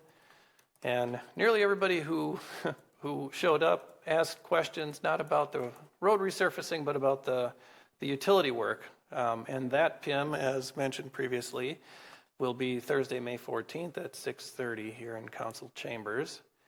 And then our wonderful new water tower, which looks a little Frankenstein-ish right now, passed its pressure test, and I don't know, maybe Tim can give us an update as to when it will be painted, but I think the last thing we heard was soon. Anything else to add? Yeah, Tim? we still don't have a date on the painting yet, but the contractor did mention it will be starting shortly. Just waiting till all threat of frost is past, perhaps? Yeah. Okay, thank you. That's it? Yes. Okay, thank you, Bill. So next we move to Parks Commission. Any update? Our first meeting will be, or my first meeting will be next week, so. Thank you, Joe. Library Board? Yes, from April 15th, we approved the January 26th financial register and overview, approved the post-audit prior year financial report, kind of just the look back of did everything actually pencil out the way we expected, updates on March statistics, facilities, personnel, and strategic planning. The biggest item from that list of 4 things is that meetings have begun to create the initial concepts for the children's library redesign. So that will be coming forward here as we go through the year. The link cat migration was happening last week. We had our meeting in the middle of that week, and the library director did not report any significant issues. Folks were understanding of the delays, which were happening not just in Fitchburg. As we migrate to a new software, we will get a new update at our next meeting of how it's going since migrating. We'll also mention that the library hosted its first program at Hastahochi on April 13th for younger kiddos. And they plan to continue to have pop-ups and other events there in the summer. Okay. Thank you.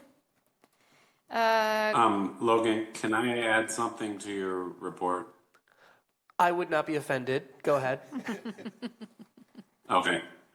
So I'm pulling up the date on this, but there is going to be a reading at the library. It'll be a book reading.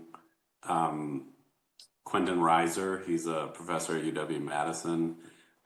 He and his twin brother authored a book about financial literacy.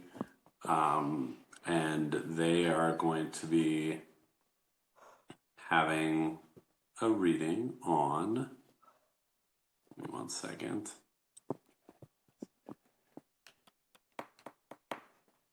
Promoting the alphas, I appreciate it. That's funny. May 21st. at 4 p.m. Okay. And it's really good too. Just to add on to Alder Maldonado, they came to one city and did this as well. It's real dope. The kind of financial literacy and stuff they're doing in the children's book. So it's real cool. Oh, it's for children. It's for kids. Yes. Oh, okay. Interesting. Okay. Yeah, it features his daughter as the main character. It's very cute. Interesting. Okay. Thank you. Okay. Commission of Aging Well. Yes, I have a few updates for you all. Chad already talked about the pancake breakfast, so thank you for that, Administrator Brecklin, for mentioning that, and shouting out all the staff and individuals that participated in that event. Currently, Jill is cross-referencing the senior center and then her recreation policies and procedures in an effort to standardize practices across the systems with her new added responsibilities.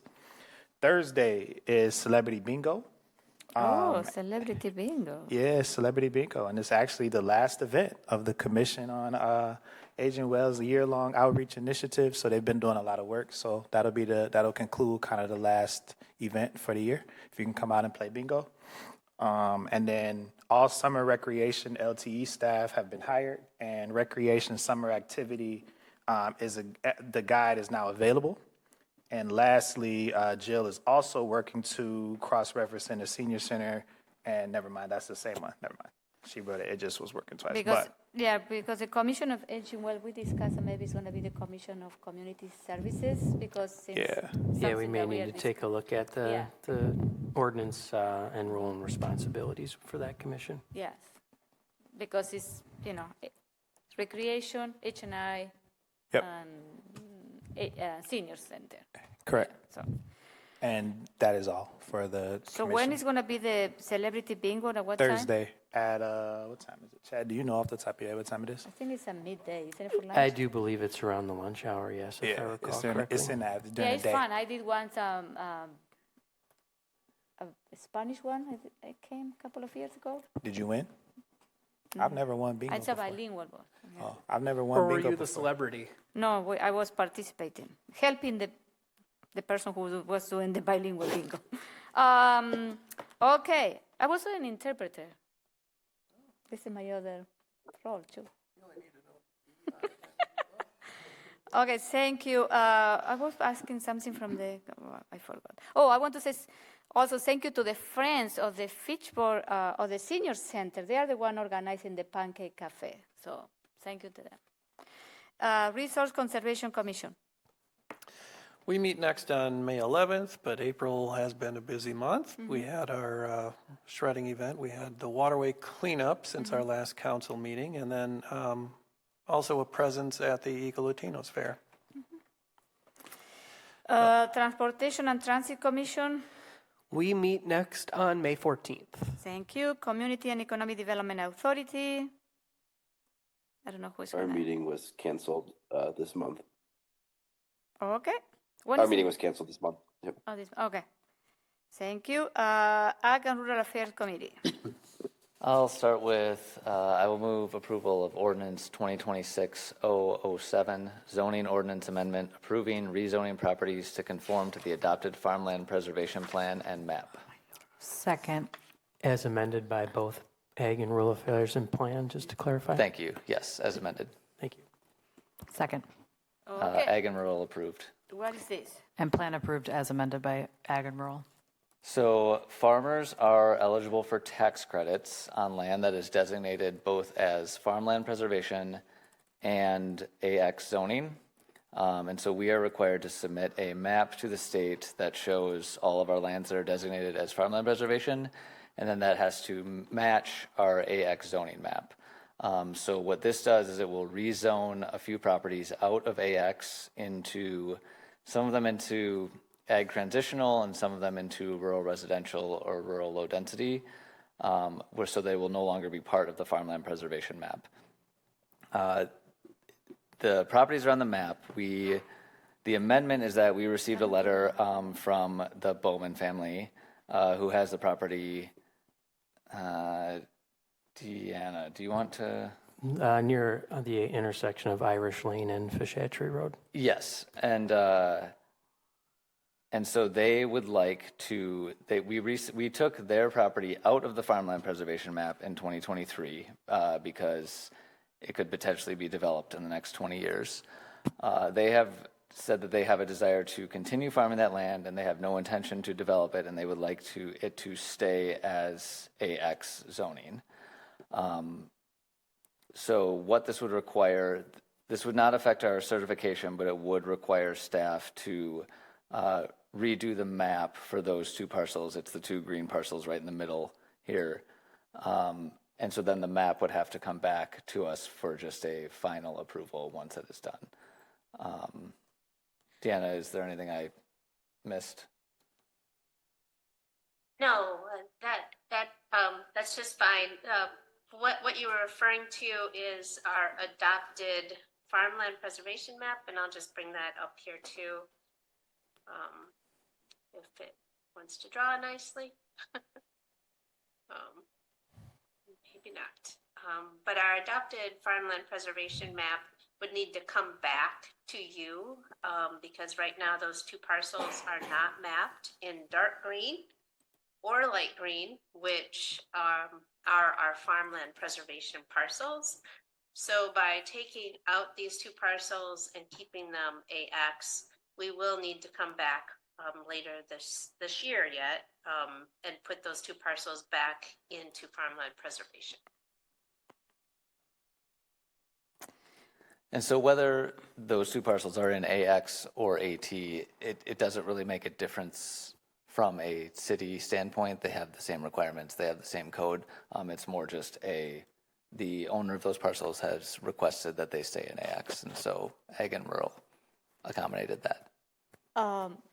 Yeah, we have some discussion in Plan Commission about that. I didn't support this resolution because, I didn't support it because I was concerned about including those two parcels, what is going to be in the future for development, because we are planning to, revise our comp plan, and the idea is also to have the conversation if we need to move the service urban area south to incorporate more land in the service urban area. And I want to be sure that even if we include this in the farm land preservation map or whatever it is, in the future if we need to, it's a potential development, it's going to be easier to develop, we can still create a FUDA here.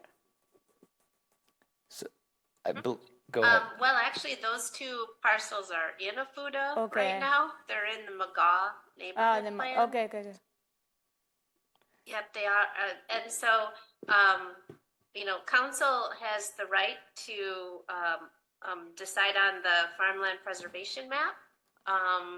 And council may take out parcels out of farmland preservation at any particular point. We would just need to, go through our normal approval process. But that is a policy decision that the council may make. Yeah, I asked a somewhat similar question about this. Like, what if they decide they want to put this in a 20-year farmland preservation? What if they decide in 3 years that they want to develop? And we would just amend the map and take it out of, because since it's already in a FUDA, like the future land use is already there. And so we would just amend the map at that point and take it back out again. So practically they want to include these two parcels because they want to take advantage of the tax credit. I don't even know if they want to take advantage of tax credit or if it's just it is a desire by the owner to being an AX, I think makes them feel better about their ownership of the land, I think is where it really is lying. They're not currently they're not participating in the tax credit program because they're not mapped as farmland preservation right now.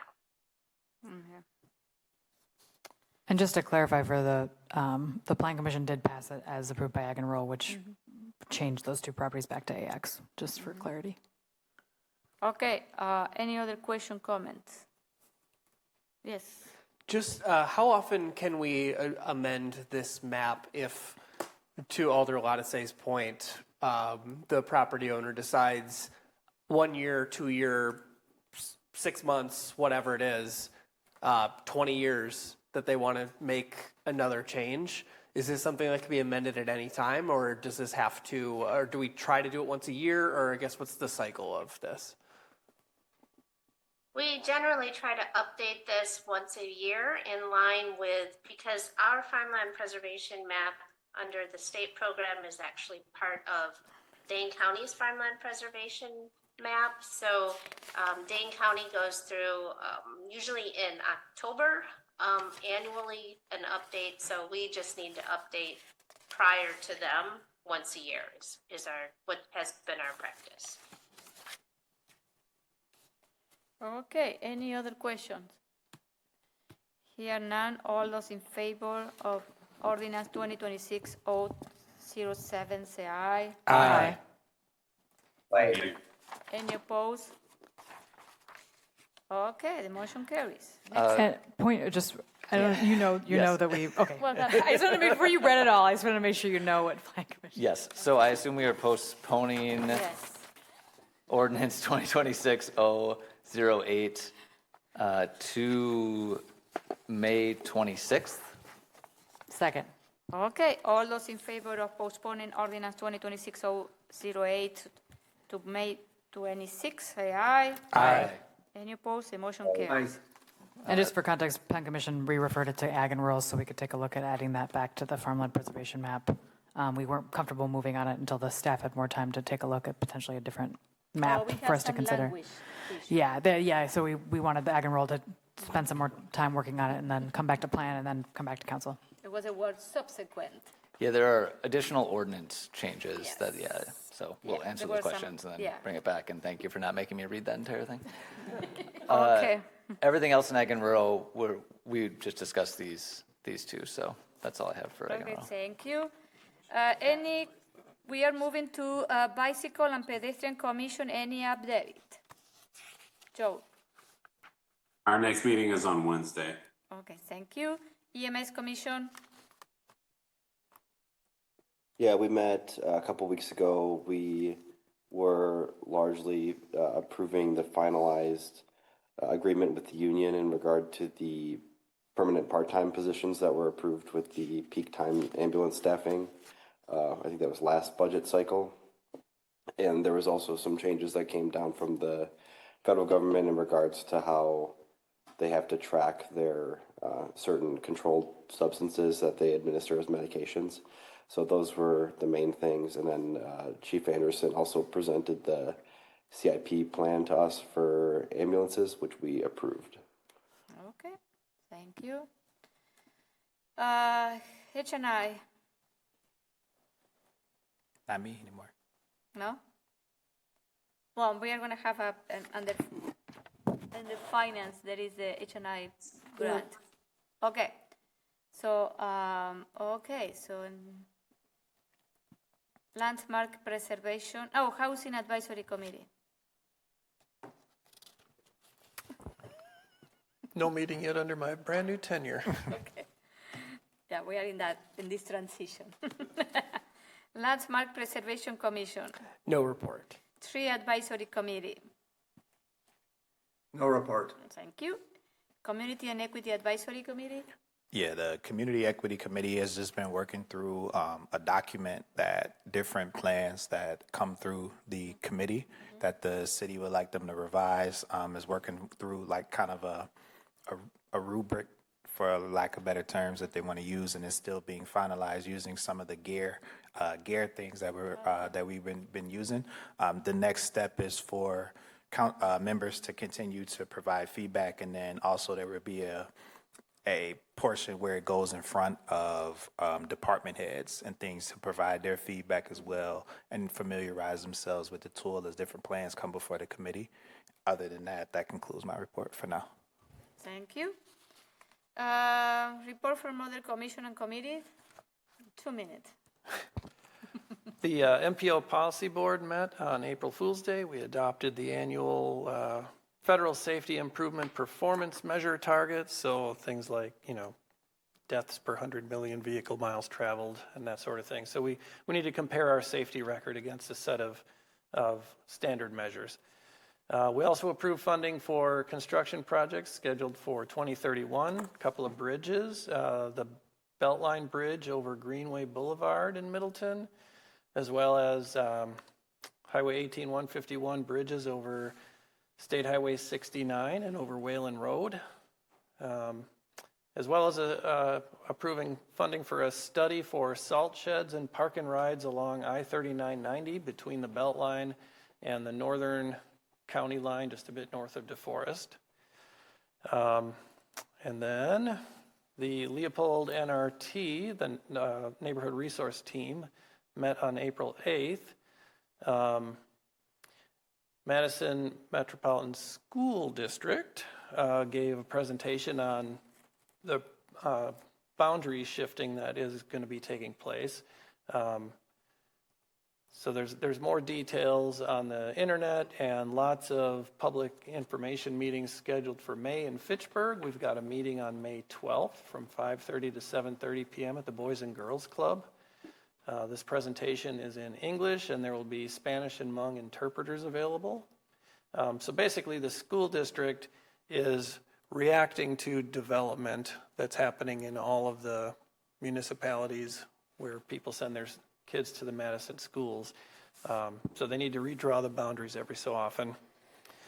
There will be some Parks Alive events at Leopold Park. Unfortunately, they are all on council meeting nights, June 23rd, July 14th, and August 11th.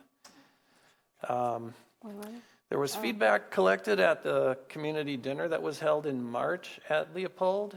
And some of the feedback is the people would like Spanish interpreters at all NRT events.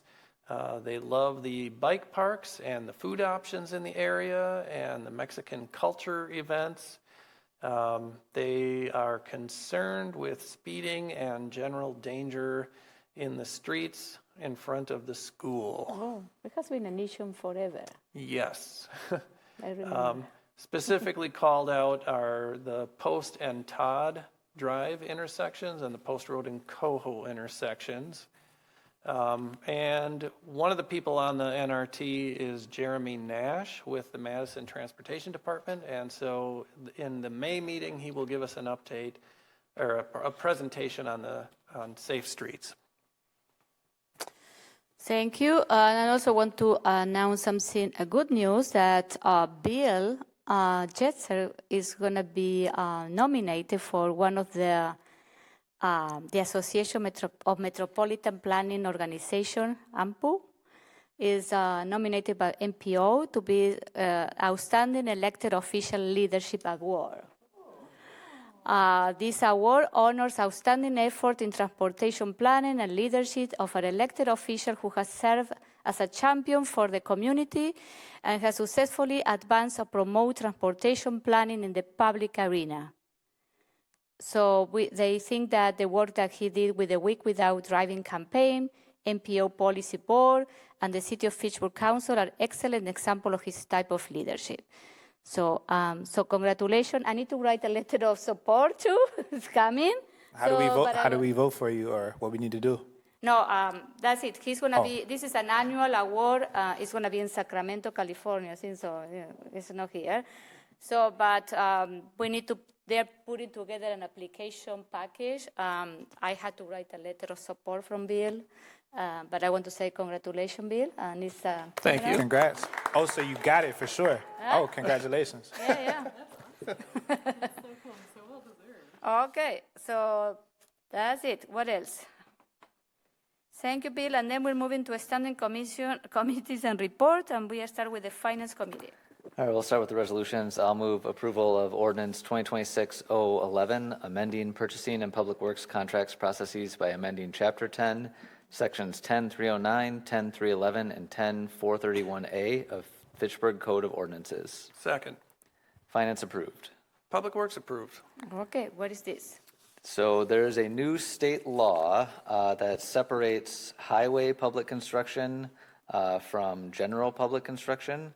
and it is raising the thresholds for public notice for general construction public works projects from $5,000 to $10,000, and then the competitive bid requirement from $25,000 to $50,000. The requirements for highway public construction will remain the same, and so this is aligning our city ordinances with the new state law. Okay. Any question, comment? Here none. All those in favor of ordinance 2026-011, say aye. Aye. Any opposed? Aye. The motion carries. I'll move approval of Resolution R8226, agreement to become a member of TIPS, the Interlocal Purchasing System. Second. Okay, what is this? Finance approved. So this is a cooperative purchasing system that we found that will get us a better price on some purchases for the senior center. It is free to join. We just need authorization from the council to join and use it to get a rate on these senior center chairs. Okay. So, any question, comments? Here none. All those in favor of resolution R-8226, say aye. Aye. Aye. Oh, no. No. Okay. The motion carries. I'll move approval of Resolution R8526, approving copier lease contract for Fire Station 3. Second. And Finance did approve. As amended by Finance. Did we amend this? We did. Oh, thank you. As amended by Finance. This is the current lease is up for Fire Station 3. This is aligning our lease with the other leases we've recently been signing. So it's just a replacement copier lease. Okay. So this is... Alder Jetzer, would you like to identify do you want to say your amendment? Amendment.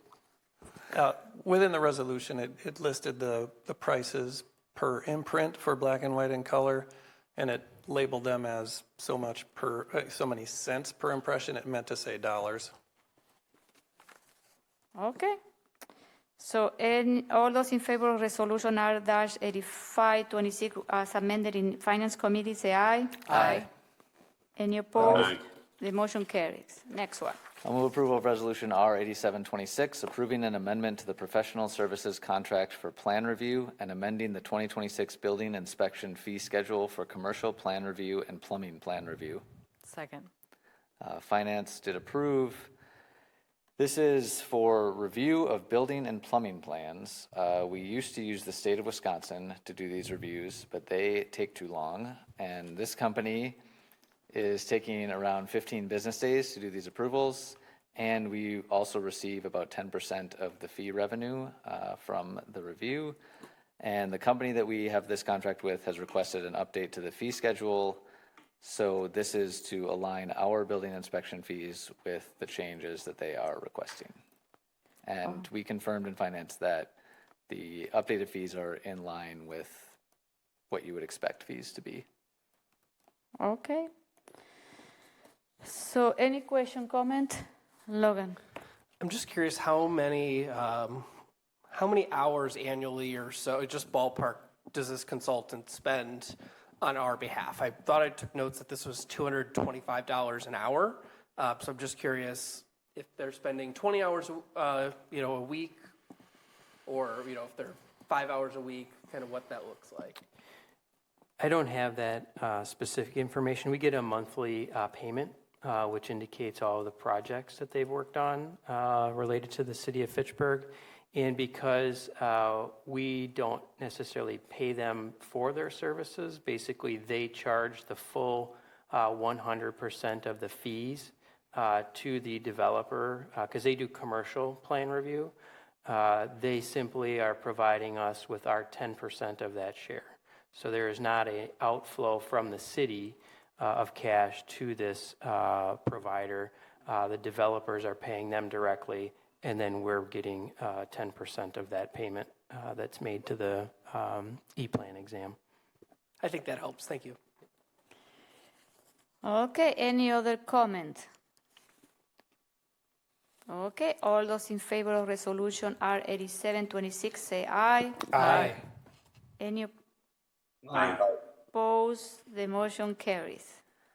Next one. I'll move approval of Resolution R9526 to approve the 2026 funding awards for the Healthy Neighborhoods Grant Program. Second.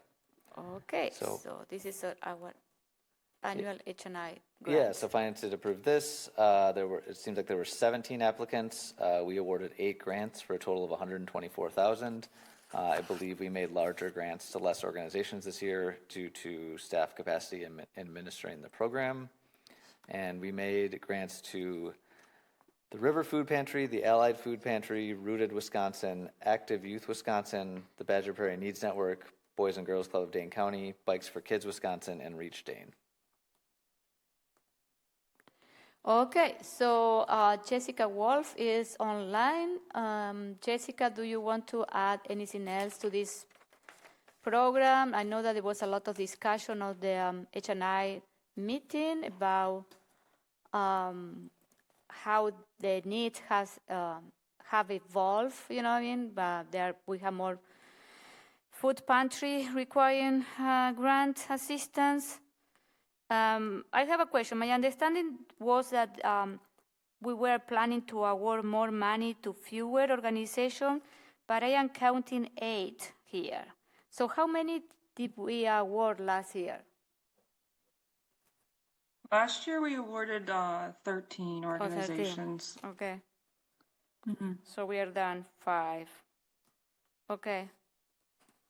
Okay. No, I was thinking more like when we decided to go with, larger amount, like 25,000, maybe to have 4 or 5 organizations, so to make it, to streamline the process, you know what I mean? But okay.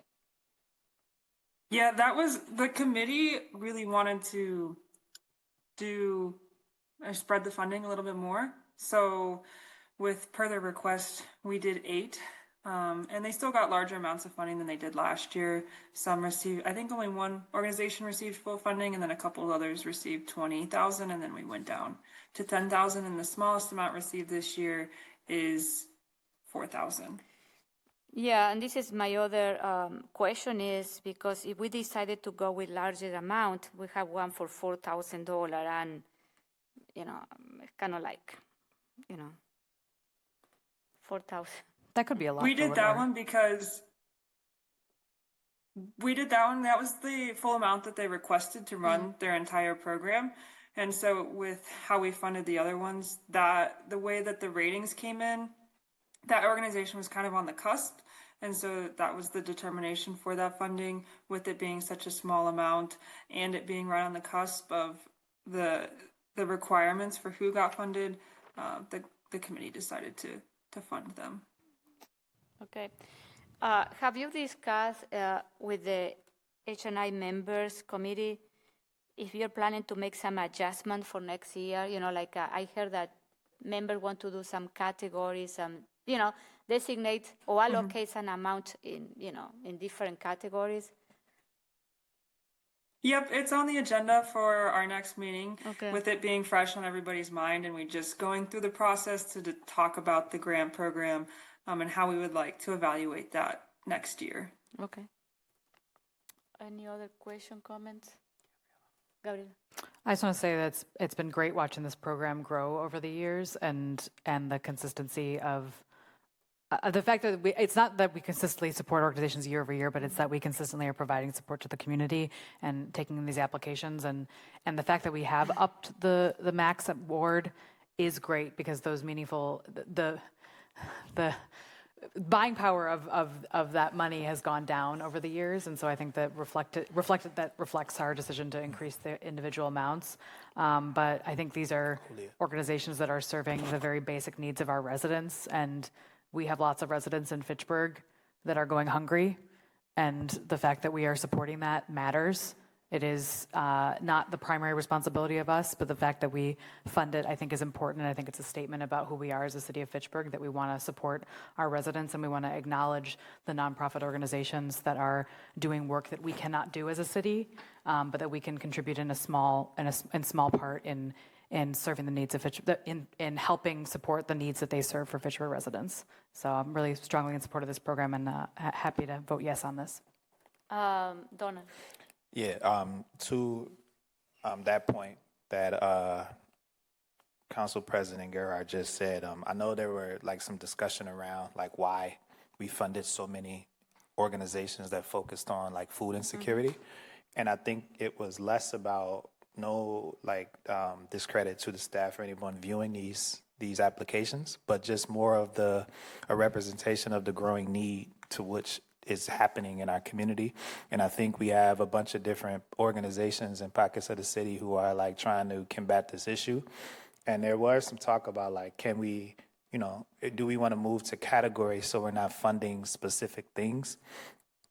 But I'm in the mindset of like, that could work. But I mean, people wouldn't submit these applications or be tackling this issue if it wasn't a serious issue as well. So, and I don't think these grant awardees are like trying to solve the issue of like the hunger in our city or anything like that. But I think we take small steps in that direction can work for individuals, especially those who are food insecure or they're wondering where their next meal we're going to come from. So I think it was important to have these organizations funded, and that's fine. Like moving forward, if it does decide to jump to different categories, we can potentially have individuals who will submit applications that represent different types of organization and tackling these issues. But I definitely support kind of the grants that were funded this year, and I think they went to deserving organizations, and appreciate the staff and other folks who decided to put the time in to view these applications and go through and meet with the grantees. So congratulations to those who were awarded. Okay, thank you. Micah. Yeah, I mean, I'll echo some of those comments. We talk a lot about housing here because that feels like something that we can affect. Like we're a city, we provide approvals to build housing. When people can't afford food, they are then forced to sometimes make the choice between buying food or paying for housing. And so by providing assistance and food assistance, it makes people more able to stay in their homes. It's just another form of keeping people in their houses. By the same token, our number one expense in the city is public safety.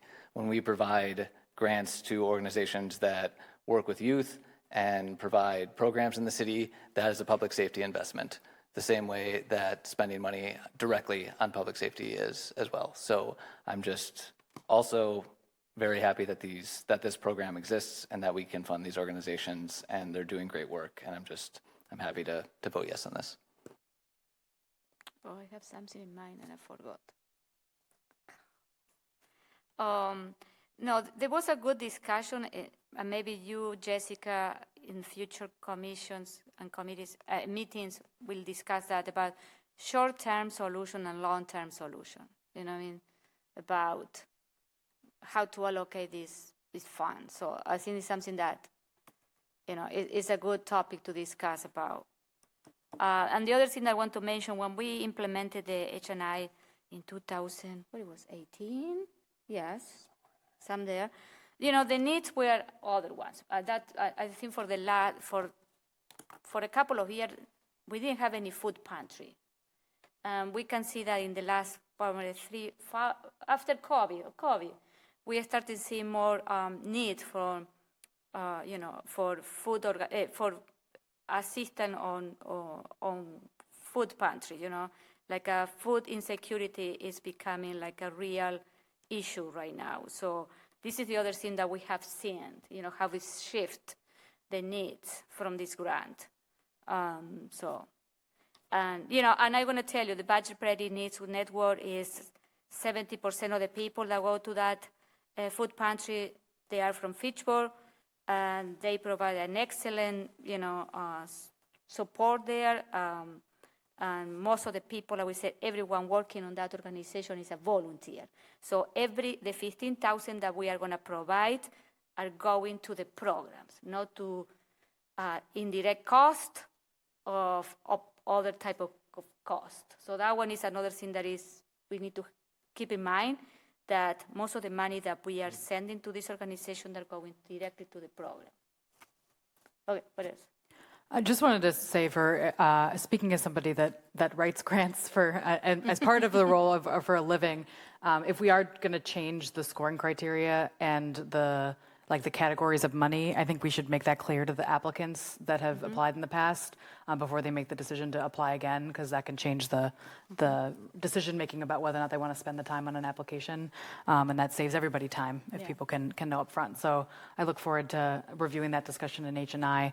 I think it's important that we constantly reevaluate how we want to spend that money and how we want it to go out the door. And I think that's valid, but making sure that we're communicating that to save everybody. Okay, who else? Oh, Bill, yeah. I do want to also add that for this year, what was new was we did add at the end of the scoring materials and bonus points that for programs that are being held at the Hostahochee. So we did get some interesting submittals, and some of the programs that we're funding will be holding programs at the Hostahochee throughout the summer, which is exciting. And we've been coordinating dates on that work for them. Which one, Jessica, which one are going to be those one? The Bike for Kids will be one? Active Youth Wisconsin? Yeah, so Rooted will be there. Okay. Rooted will be there doing free community meals as well as a food pantry. They're working on kind of theming those community dinners and having one in July, August, and September. Okay. And then Allied Food Pantry also plans to be at the Hostahochee holding a food pantry, waiting to hear back from Rooted about when they want to do their community meals, and then coordinating different dates for Allied to be there. Once we know those dates, working with Leopold as well as JFF in the area to let the residents know when that's available. So we've been coordinating with them on what the best dates are. Rooted originally wanted to do their community meal on Sunday, but then after talking with Janet and Cindy from the school and from JFF, they didn't recommend that date. They said a lot of families are kind of doing their own thing on Sunday, so now we're looking at Tuesday, Wednesday, or Thursday. And then Active Youth Wisconsin plans to take a bike ride there, kind of a field trip in the area, and Bikes for Kids plans to do something similar as well. Okay. Can that be shared with the council on a regular basis if there's programming happening, especially programming that is related to H&I funding? So we can go, yeah. Okay, thank you, and thank you, Jessica. Also, yes. Joe. I also just wanted to note with Rooted, one of their student workers is actually our new neighborhood navigator. So there's definitely like some intersections between our the work of our grantees and none of the work that's happening in the city. Oh yeah, it's true. Yes. Yeah. And I also left out River Food Pantry's doing programming there as well. So they will host a community meal as well as a back to school drive where they'll have school supplies and clothes for students in the area.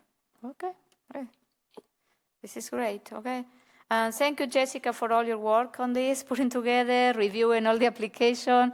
I know that it took a lot of time, so thank you very much, okay?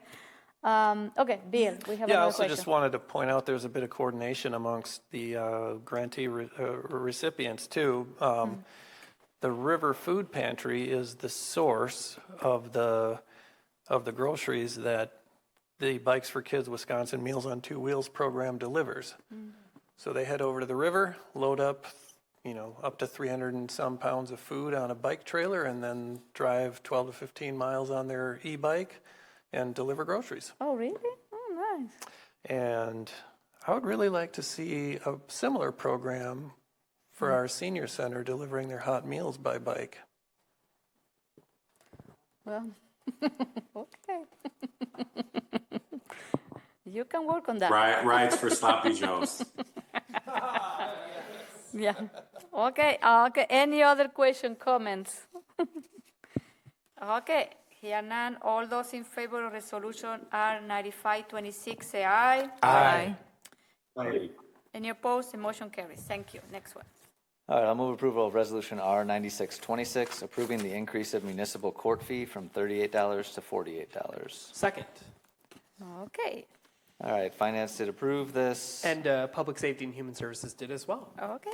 What is this? So state law changed, which allows us to increase the municipal court fee, which has not been raised since 2014. So this would raise that fee from $38 to $48, and this is the administrative fee that gets added to anything that you are involved with the municipal court for. This is, Alder Jetzer pointed out in finance that this is still below inflation from 2014, but it is increasing to $48. And I believe that the state law now allows us to increase it once every 5 years along with inflation going forward.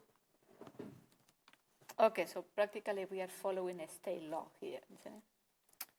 Yes, I don't think we are required, but this is, the first time that we have been allowed to It's in no us. the last 12 years. Okay, any other question, comments? Madam Mayor? Yes. I just wanted to add that this applies to everything that goes through municipal citation except parking citations. Oh, really? Yes. Okay. That is what the referral sheet says. Okay, any other question, comment? Here none. All those in favor of resolution R-9626, say aye. Aye. Aye. Any opposed? The motion carries. Next one. I'll move approval of resolution R-9826, amending the 2026 Technology Fund Budget, State and Local Cybersecurity Grant Program, SLCGP. Second. Finance did approve. This is a grant that the police department was awarded for cybersecurity solutions. It looks like it's going to be used to install multi-factor authentication in the squad cars. They are still exploring exactly what the solution would be, but likely some sort of solution on the laptops, maybe some sort of key fob, something like that, that would allow cybersecurity solutions for the squads. And this is 100% grant. How much is the grant? It was 55,000. Yeah, just over 55,000. And this is kind of to prevent like hacker access to our police system. It's designed, one of the solutions that could be utilized for the grant is multi-factor authentication, which requires more than one way to sign into a laptop or other device to ensure that, it could potentially be utilized for other multi-factor authentication, but right now it's looking like based upon the scope of a situation IT is working through in the police department related to its software, that it may end up being spent entirely there. Because if you are connected to the VPN of the city from outside, it requires Correct. We already require multi-factor authentication on a number of applications. Okay, Logan. I'm just curious, does this have to be used specifically for multi-factor authentication? Because I think of the two situations where multi-factor authentication is really helpful is if it's a space where someone could have access to a workstation physically or, a hacking or something like that. And a computer in a squad car is a lot different than a computer in, a cubicle or a desk, where there's way less likelihood, I would imagine, to have that physical access. So it'd be hard for me to run down and get into somebody's squad car and get into the laptop than it would be to, walk into the back in City Hall and go into our economic development director's computer if he left his office and door open or something. It's my understanding. I think it might be. Go ahead, whomever. Sorry, I think it might be a requirement from the criminal justice information systems with the state that squad cars now also have to have an additional layer of authentication. So we have it at our police department, and that might be one of the things that's driving this. I think the grant does offer some flexibility as long as it is related to cybersecurity solutions. I know IT is prioritizing our most pressing need for this funding. Okay, any other question, comment? This resolution requires 2/3. I have a question. Oh, yes, go ahead, Dave. I work for a company. We have multi-factor, authentication, and we're using Microsoft Authenticator, and we're a big corporation. We're a multi-billion-dollar corporation, and this is pretty serious stuff. And we use Microsoft Authenticator, and it seems to work fine. Are we making this more complicated than it needs to be? No, we are not. We are looking for the most cost-effective solution.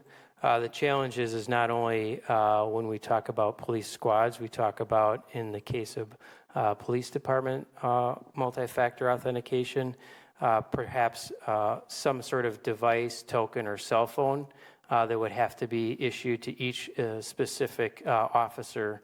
Obviously, if we look to use the Microsoft Authenticator app, we've got to figure out how we're going to provide that to each individual police officer, which could significantly increase or decrease the cost effectiveness of the solution. Another thing that could be considered is a digital token that could be issued to each officer. Again, IT is trying to find the most cost-effective solution to meet any sort of multi-factor authentication requirements that are being imposed on a variety of different city departments. Okay. Thank you, Chad. I think the token is probably a pretty good way to go. I've worked at places that had the token like that's constantly changing, and I think that's probably a cost-effective option. I'll see what you come up with. Thank you. Okay, thank you. Any other question about this? Okay, it's 2/3. We are doing roll call. Thank you, Mayor. Alder Dantzler Jr. Aye. Alder Gerhart. Aye. Alder Herps. Aye. Alder Jetzer. Aye. Alder Latisse. Aye. Alder Lepper. Aye. Alder Maldonado. Aye. Alder Ragsted. Aye. Motion carried. Okay, thank you. All right. I just have a couple okay. things from finance. We have collected approximately 70% of property taxes for the year, and we have made the payments out to the other jurisdictions for the first half of collections. And then our audit report draft is being finalized, and the audit will come to the first finance meeting in June. Okay, thank you. So next we're moving to Personnel Committee. No updates unless you or Administrator Brecklin would like to comment on anything related to our union contracts still being decided upon. Sure, I can offer a brief update on that.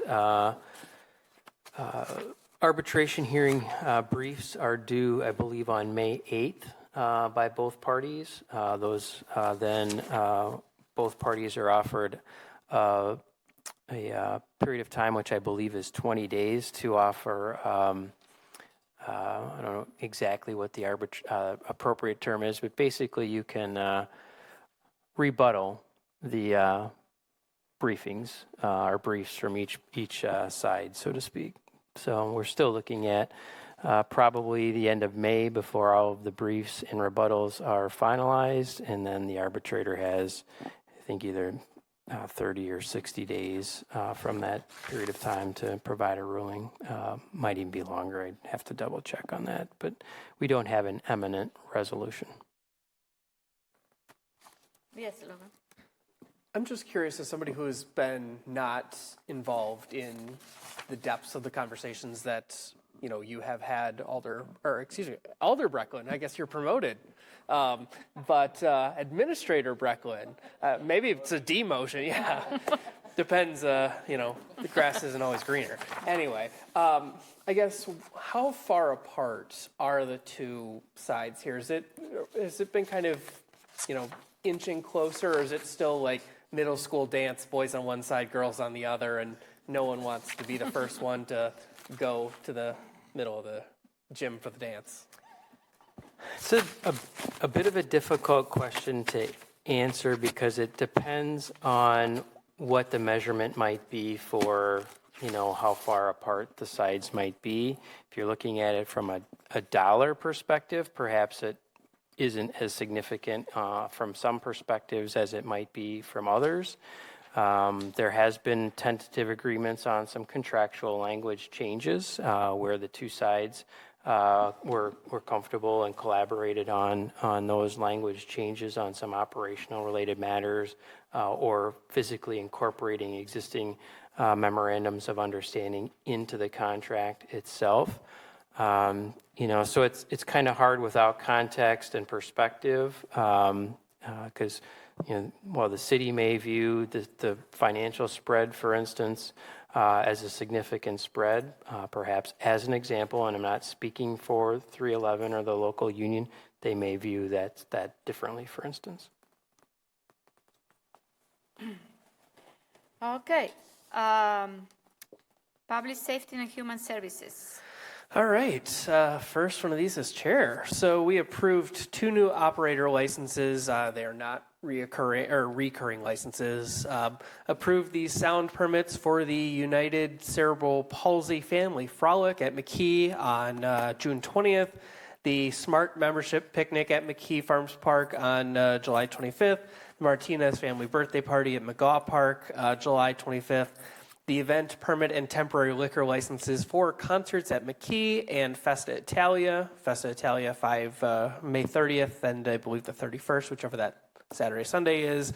And the event permits to get Four Winds Farm Food Truck Festival, what they need to have an event on July 18th. No major changes or alterations that would rise to the council concern level for any of our reoccurring events. Okay. I want to say that I was invited to be a judge on Festa Italia. Ooh. The pasta, the spaghetti. Did I hear that you were also judging the bocce tournament? No. No, okay. I thought I had heard that in the other room. I'll have to go back and watch the tape. No. Yeah, it was the pasta contest. The pasta contest, I am Italian, so. Okay, so what else? Okay, we are in unfinished business. I was trying to say something. New business. We don't have anything in new business, no? And then we're moving to other district reports. There was something that I want to say. In the announcements, do you want to mention there's no first meeting? Oh, yeah. Okay. Yes. Okay, we're going to start with District 4.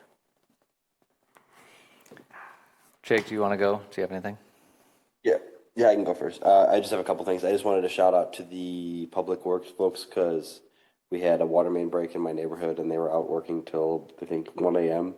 And I had a few different residents reach out to me and express their appreciation for having their water fixed by the next day.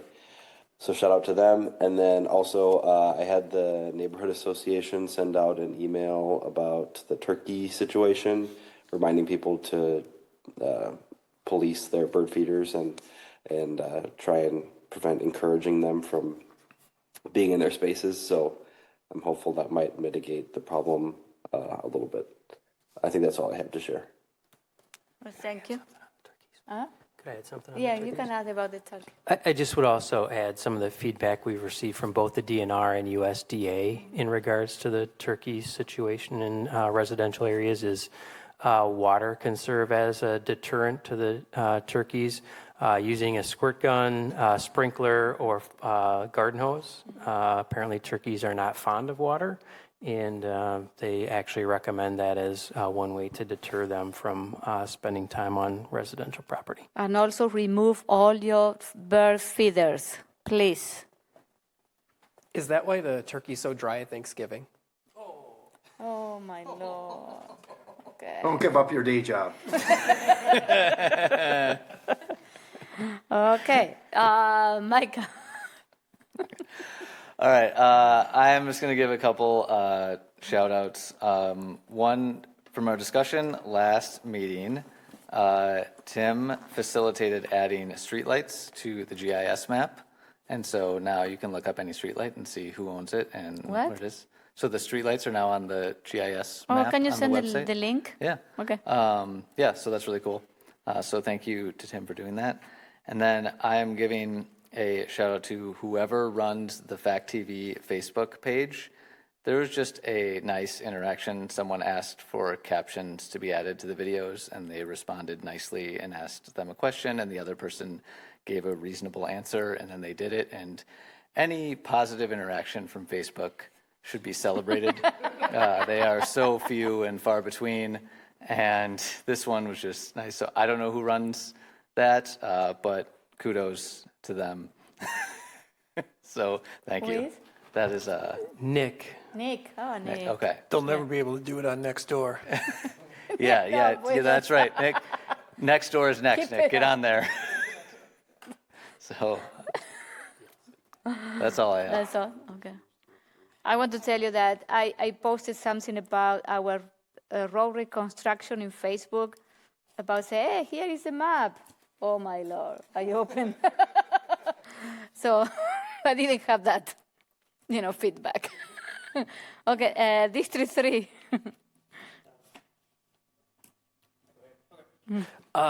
So I am very happy about the thing that Alder Lattice just mentioned as someone who has called in plenty of burnt out streetlights. So thank you for elevating that to this room.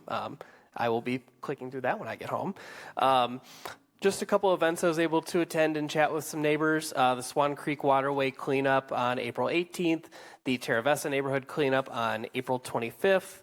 Lots of good turnout for both of those. And one of the things I think is really important with some of these types of events is we've heard how many times that the people struggle to be able to afford to give more property taxes to the city to do the things that they would like to do, which I completely understand and want to respect.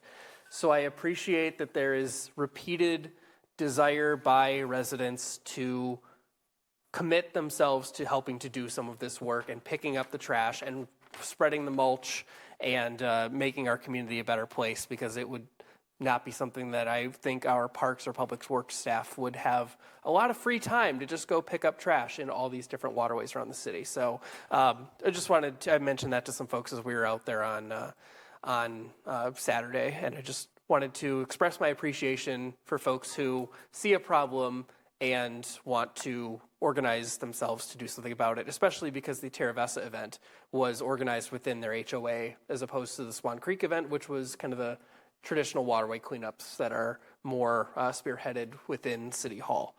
Also attended the Senior Center breakfast on April 19th, was able to sling up some applesauce without making too much of a mess. Alder Dantzler and Mayor Radafrada and I went to the Swan Creek HOA meeting last night and were able to talk about all the things that are coming to District 3 in the next few years and all the things that we wish were coming faster, like the elusive grocery store, and kind of talk about all the unexciting things that have to happen before we can get something like that. The stormwater agreements and the preliminary plats and the final plats and the stuff that doesn't always get elevated, as we heard with our economic development director earlier this evening about all the work that he does and that we recognized earlier. If only people knew how much goes into making some of these things happen. It's years of conversations before a shovel hits dirt.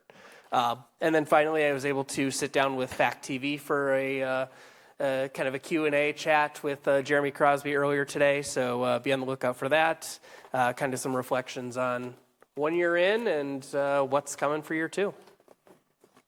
Okay, thank you. The only thing, I'll echo the sentiments with everything Logan said, especially the Swan Creek folks who had us yesterday. We appreciated you inviting us out. Always welcome to come back. The Fitchburg, the bingo is on Thursdays at 12:30. It starts, if folks want to come.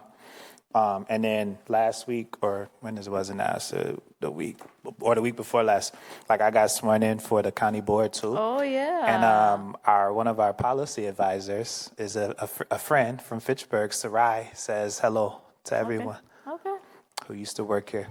Yeah. Oh, okay. So that'll be all. So now you're going to be our point of contact with the board. One of them, one. And then Kirsten is still the other supervisor that represents Fitchburg as well.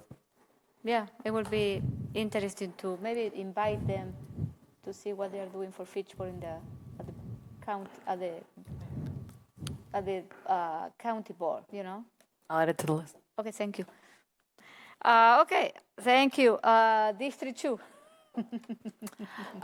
Just a shout out to the cleanup crew from the pancake breakfast. It was a lot of dishes, more dishes than I thought, because I thought some of the stuff was disposable, but there was a lot of dishes to clean and a lot of syrup containers. But it was really fun, and they always put on a great event. And so those senior center volunteers too, like many of those individuals that were there for that breakfast, they're there every week, multiple times a week. Like it's not a one-time thing for them. They are always there. It's incredible.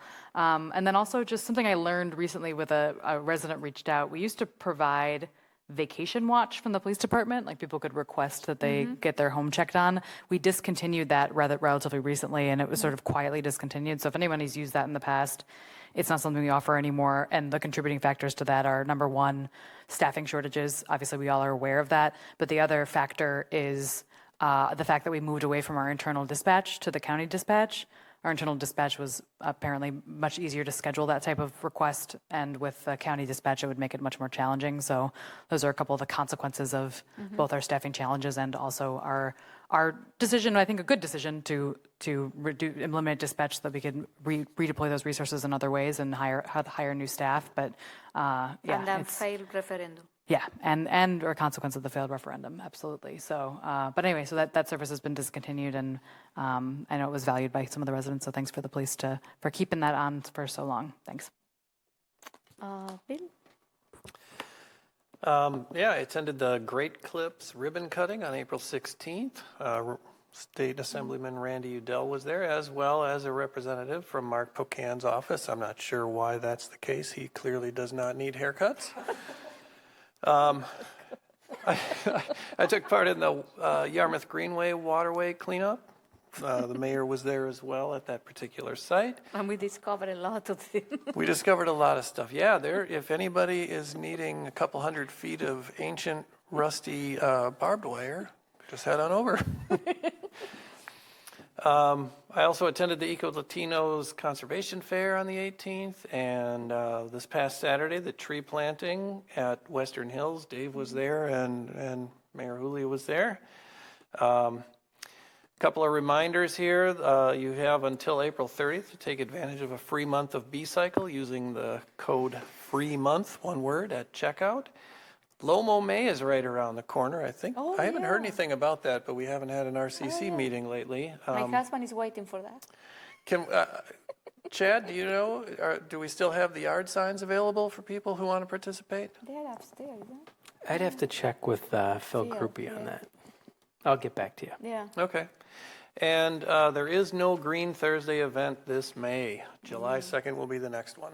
Okay. Can you send us the invite when those events happen, so I can put it on my calendar, so otherwise. Okay. Yep. Okay, District 1. I can go. So I attended the pancake breakfast, brought my daughter with me for the beginning. We were bussing tables, felt good. Also was at the Eco Latino event. I was just incredibly impressed by the turnout and the outreach. I'm told the lead organizer is on top of it. So I hope to see Hasta Hochi being utilized like that a lot in the future. Bill mentioned the MMSD Building for the Future public meeting. That'll be on Tuesday, May 12th at 5:30 p.m. At the Boys and Girls Club. And then this might have been prior to our previous meeting, but I attended with the mayor the Efficiency Navigator ribbon cutting event, not in our district, but in Fitchburg. So those are my updates. Thank you. Dave? Couple things. June 22nd to August 14th, the Boys and Girls Club, there's 2 summer camps, one for youth 5 to 12, and that's from 9 to 5 every day. And there's a cost of $35, but there are scholarships. And then there's one for teens, the same dates, June 22nd through August 14th. That's from 3 to 8, and there's no cost with that. That has a dinner and a snack. I want to thank Bill and the mayor for coming to our tree planting in Western Hills. Also the 4-H fireflies that were there and helped. I attended the street resurfacing meeting with Bill last Thursday. As you heard, the meeting for the water main and street, or the water main will be coming up in May for over over in Belmar.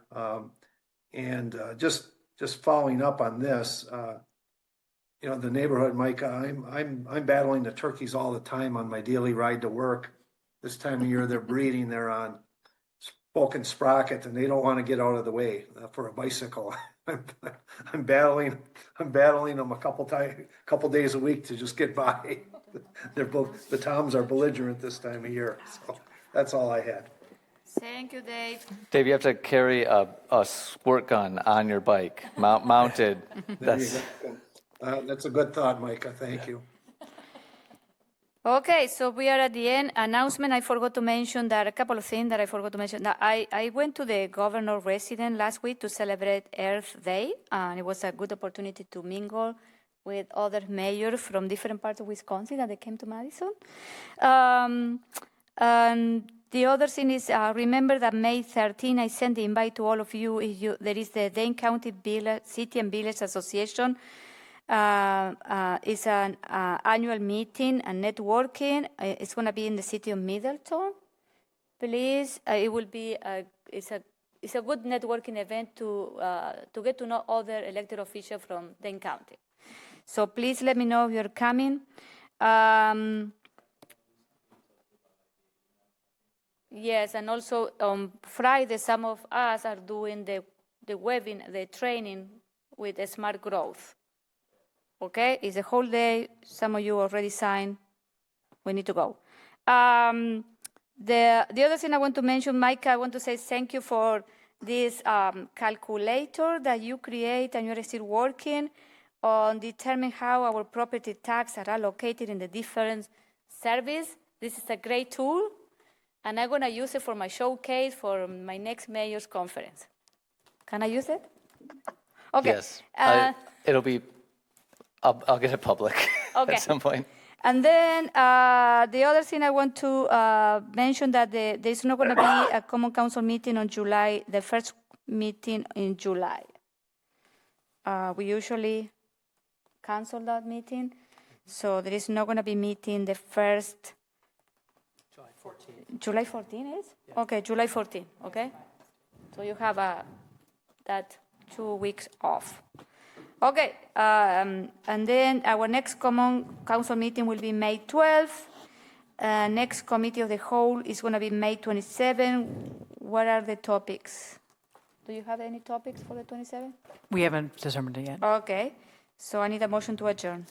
Second, or so moved. Second. All those in favor of adjourning the meeting, say aye.